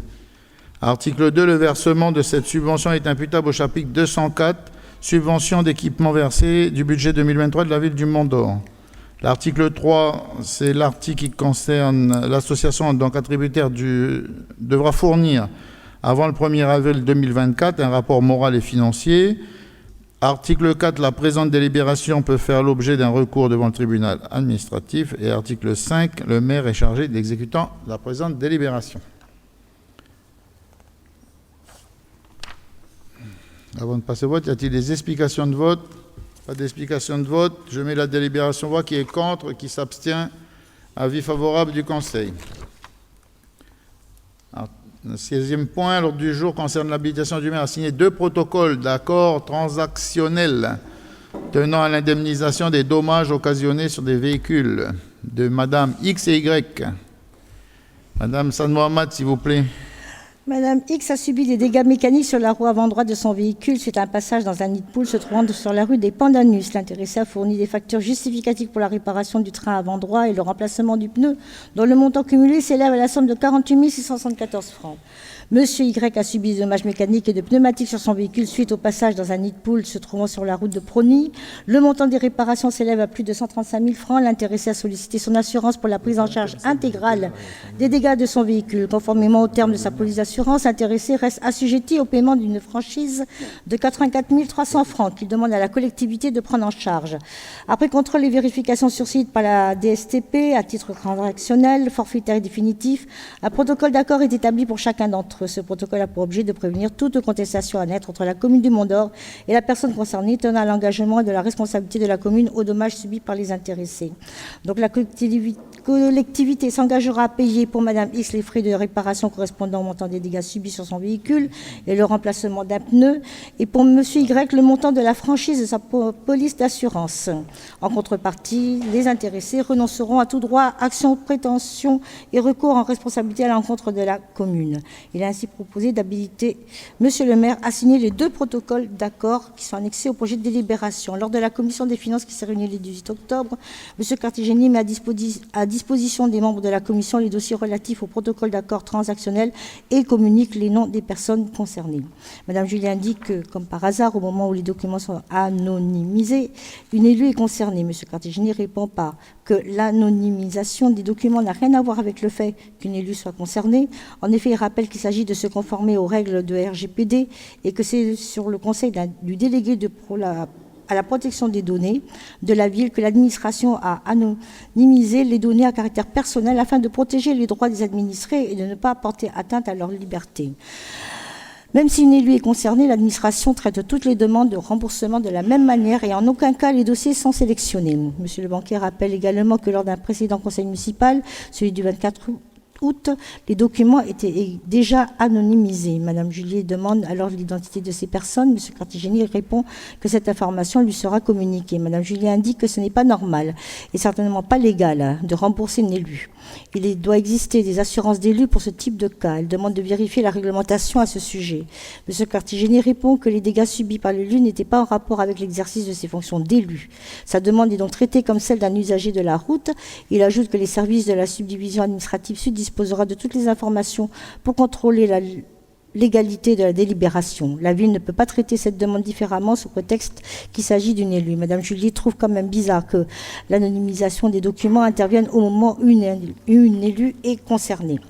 Le projet de délibération a reçu un avis favorable de la commission à la majorité des membres présents. Le groupe Génération Mont-d'Or s'est abstenu de donner son avis. Merci. Alors, vous savez, Madame Julier, je me serais bien passé de l'anonymisation des données, parce que je peux vous dire que entre nous et les autres collectivités, c'est un peu compliqué à gérer. Mais bon, il faut respecter la loi. Tous les jours, on nous invente un truc nouveau. Moi, je veux bien. Après, moi, je ne trouve pas en quoi c'est amoral qu'un élu, qui est aussi un administré, qui reçoit un dommage, quel qu'il soit, il y en avait un, quelques années, a pris un arbre sur le toit de sa voiture, un arbre sur le domaine public, puis on lui dit, ben, t'es élu, tu ne te fais pas rembourser. Enfin, c'est bien, mais moi, je ne me paierai pas le luxe de perdre ma bagnole et puis qu'on ne me rembourse pas quand même. Donc, le directeur, enfin, le chef de service, il n'est pas là administratif, je lui aurais demandé d'expliquer comment il procède, parce que c'est lui tout seul qui reçoit, c'est lui qui a la relation avec l'assurance, c'est lui qui va vérifier, qui fait vérifier par les services techniques, qui vérifie les témoignages, parce que derrière, il y a forcément des témoignages parce que, évidemment, c'est pas d'avoir un trou, puis 6 mois après venir pour dire ma voiture est tombée dans le trou à cet endroit-là. C'est bien qu'il faut avoir des témoins et des éléments. Donc, moi, je veux bien entendre plein de choses, mais pas celles que c'est bizarre, faire comprendre ou faire croire qu'on essaye de favoriser un élu ou on essaye de favoriser telle ou telle personne. C'est pas mon style et ça ne le sera jamais. Donc maintenant, si vous pensez que c'est illégal, comme vous le dites, ça peut être illégal, c'est certainement pas légal. Donc je vous invite, vous et votre groupe, à porter plainte contre la mairie, contre le maire, qui va imposer cette dépense au conseil. Voilà. Donc y a-t-il des interventions sur cette délibération? Oui, Madame Julier. Alors, je sais que bon, bah, c'est toujours très compliqué de faire les comptes rendus de commission et puis voilà, je sais que ça demande beaucoup de travail aux juristes qui rédigent ces comptes rendus, mais j'aimerais que soient reportés exactement les propos que j'ai tenus, puisqu'on a les enregistrements, parce que ce n'est pas du tout ce que j'ai dit. Voilà, j'ai jamais dit que c'était pas légal et que c'était pas normal. C'est pas du tout ce que j'ai dit. J'ai dit que ce qui n'était pas normal, c'est qu'on ne soit pas mis au courant de quelles étaient les personnes qu'on remboursait, parce qu'à partir du moment où il y a quelqu'un qui demande un protocole transactionnel, il faut qu'il accepte de ne pas être anonyme, puisque c'est de l'argent public. Donc c'est normal que le contribuable sache comment a été utilisé son argent. Voilà. Parce que là, les remboursements que nous allons faire, c'est quand même de l'argent des Calédoniens qu'on utilise pour rembourser quelqu'un. J'ai pas de problème avec l'acte en lui-même. J'ai pas. D'ailleurs, je vous rappelle que jusqu'à présent, ça fait 3 ans qu'on siège ici, on s'est jamais opposé à aucun remboursement, à aucun protocole transactionnel. On a toujours examiné les dossiers en commission et on n'a jamais émis d'objection. Donc ma remarque, c'est pas du tout celle-là. J'ai jamais dit que c'était pas légal de rembourser une. D'ailleurs, je vais pas dire qui, puisqu'on va rester dans l'anonymat. Je ne vais même pas dire une élue. Non, mais si, de toute façon, vous l'avez mis dans le compte-rendu. Non, j'ai juste dit que c'était le fait que ce soit anonyme qui, pour moi, n'était pas normal, parce qu'on utilisait des fonds publics. Et après, s'agissant des élus, j'ai dit que dans le règlement intérieur, il y avait des dispositions pour rembourser les élus quand ils avaient des accidents, donc de ce type-là, qu'il y avait des dispositions qui étaient prévues, et j'ai demandé pourquoi on ne passait pas par nos assurances, puisque en tant qu'élu, nous sommes assurés. Ce à quoi on m'a répondu que l'accident ne s'était pas produit pendant un trajet où la personne en question venait à une réunion ou à une commission. Mais en aucun cas, je n'ai dit ça, donc merci de corriger ces propos et remettre exactement, selon l'enregistrement, ce que j'ai dit. Donc j'en profite pour demander au service administratif de bien écouter les cassettes. Mais en tous les cas, on a les cassettes, donc tout ça, ça pourrait être écouté. Je ne veux pas faire une polémique, mais je veux dire, on peut pas. Moi, je peux pas. Il y a des choses que vous savez comment je suis. Hein, il y a une majorité, une opposition. On peut dire un certain nombre de choses, mais je ne laisserai pas accuser un élu, je ne laisserai pas accuser un service. Moi, vous savez, j'essaye de faire au plus juste. Alors moi, je ne sais pas si en tant qu'élu, j'aurais été me faire rembourser, je ne sais plus combien c'est, 50 000 balles, mais en même temps, je ne vois pas pourquoi. Enfin, on n'a pas à faire de cadeaux à tout le monde, on est comme tout le monde, je veux dire, c'est pas simple aujourd'hui. Et il ne faut pas jeter l'opprobre sur les élus parce qu'on est déjà suffisamment sali. C'est déjà suffisamment dur d'être un élu. Donc j'invite, voilà, les uns les autres, c'est clos, le sujet est clos, mais en tous les cas, faisons attention à ce qu'on dit, parce que ici, il n'y a pas de gens malhonnêtes. C'est les services qui instruisent. Moi, j'instruis rien, c'est pas moi qui dis allez-y, ne pas aller.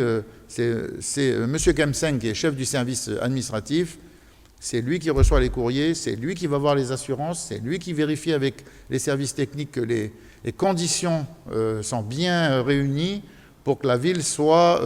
vous savez qu'on est notre propre assureur, hein, on n'a pas d'assureur sur ce genre de petits dégâts. Voilà, enfin, bref, je voulais le dire de façon très sobre et très simple. Non, mais moi je vais vous redire aussi les choses de façon très simple. Je n'ai jamais tenu ces propos en commission, je n'ai jamais dit que ce n'était pas légal de rembourser une élue.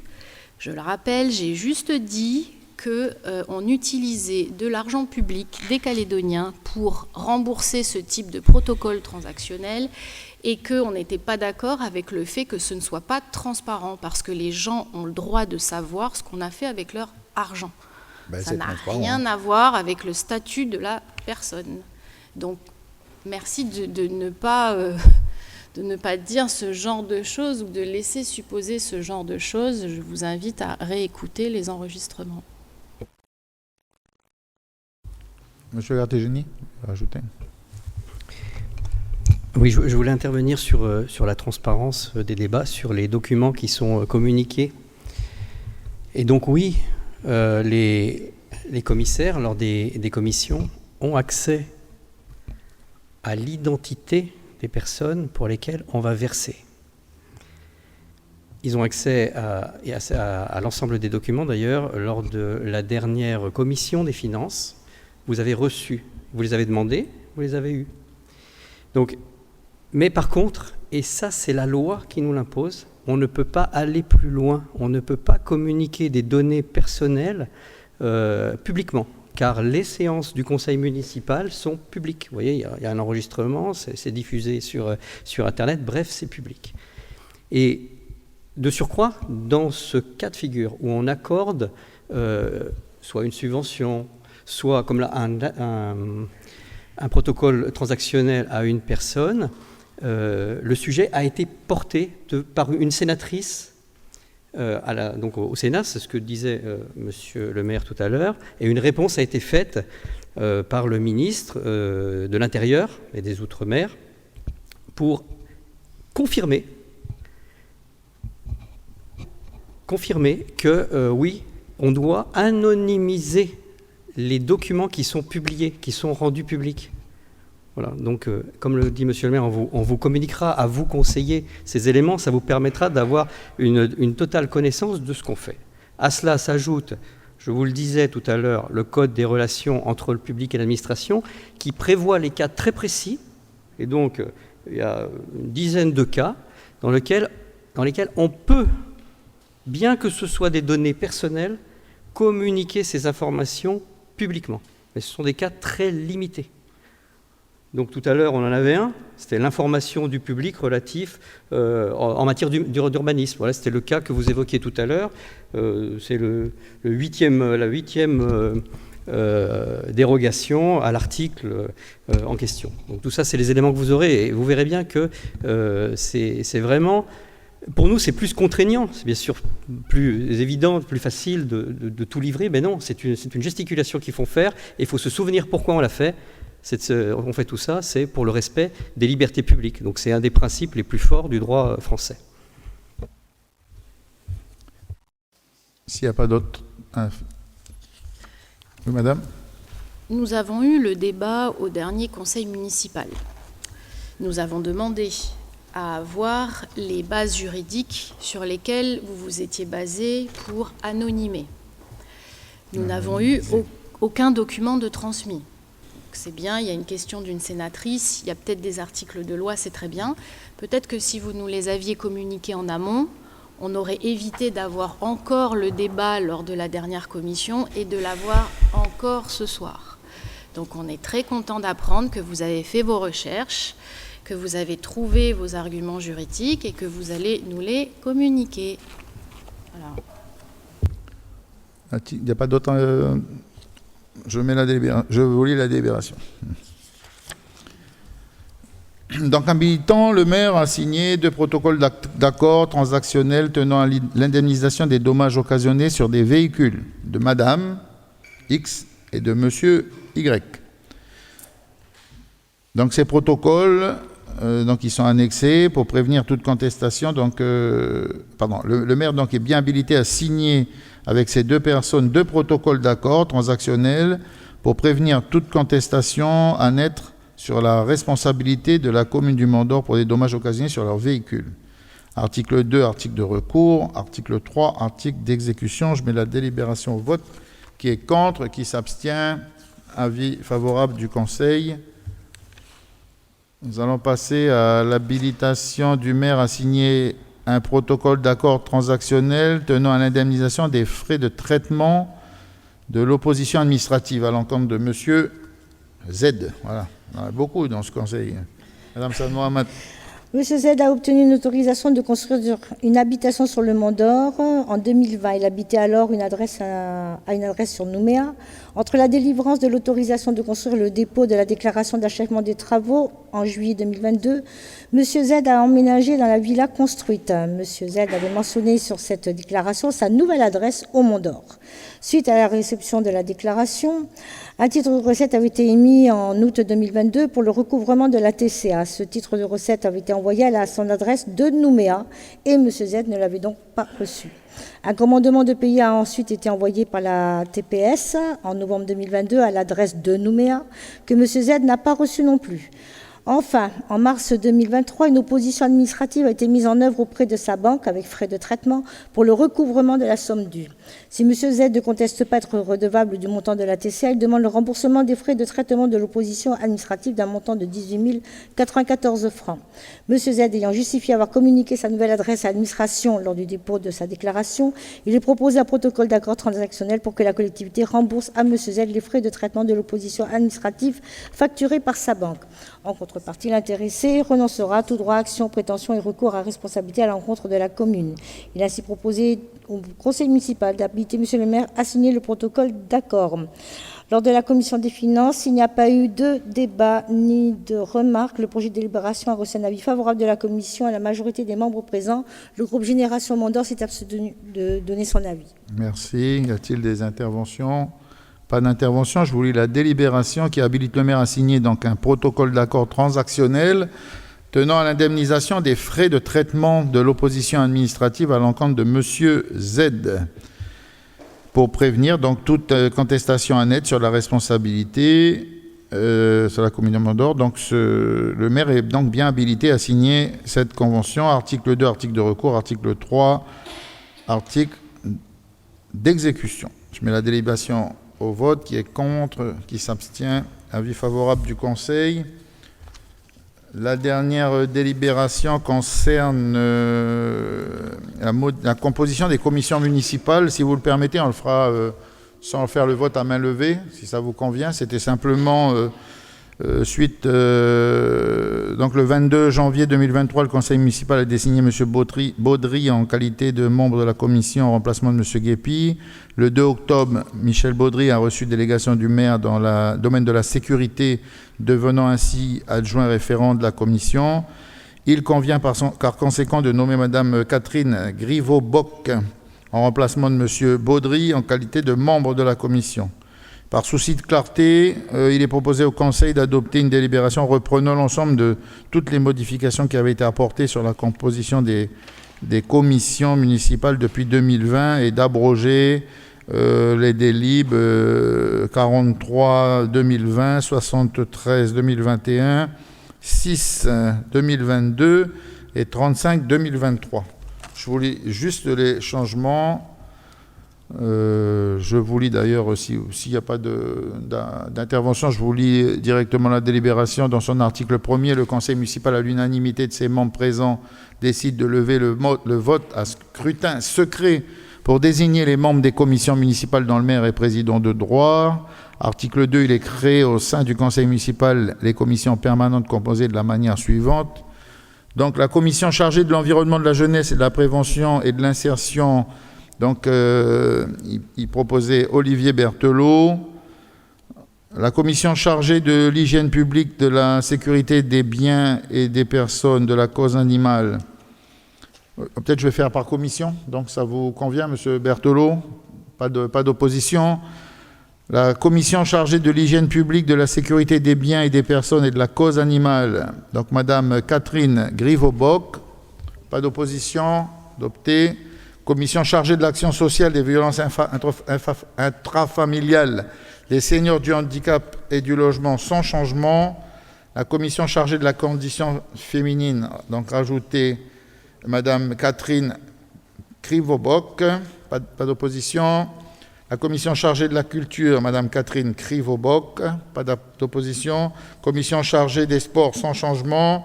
La commission chargée de l'aménagement du territoire, du transport, du cadre de vie, de l'environnement, donc rajouter Mme Catherine Griveau-Bock et préciser Mme Rusmaïni San Mohamed, pas d'opposition. Et enfin, la commission chargée des finances, de l'administration générale et des développements économiques et numériques, sans changement. L'article 3, les modalités de fonctionnement de ces commissions sont fixées par le règlement intérieur du conseil municipal.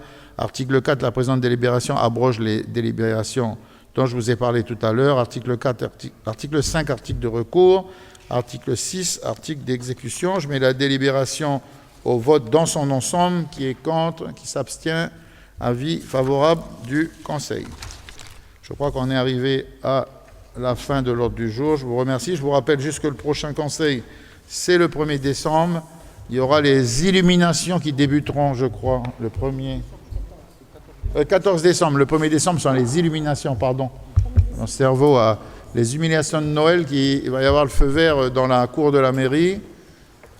Et puis, je crois qu'on vous donnera, le programme de tout ce qui se fera, le village de Noël, marché de Noël, et puis ce qu'il y a. Voilà, merci à vous tous et bonne soirée.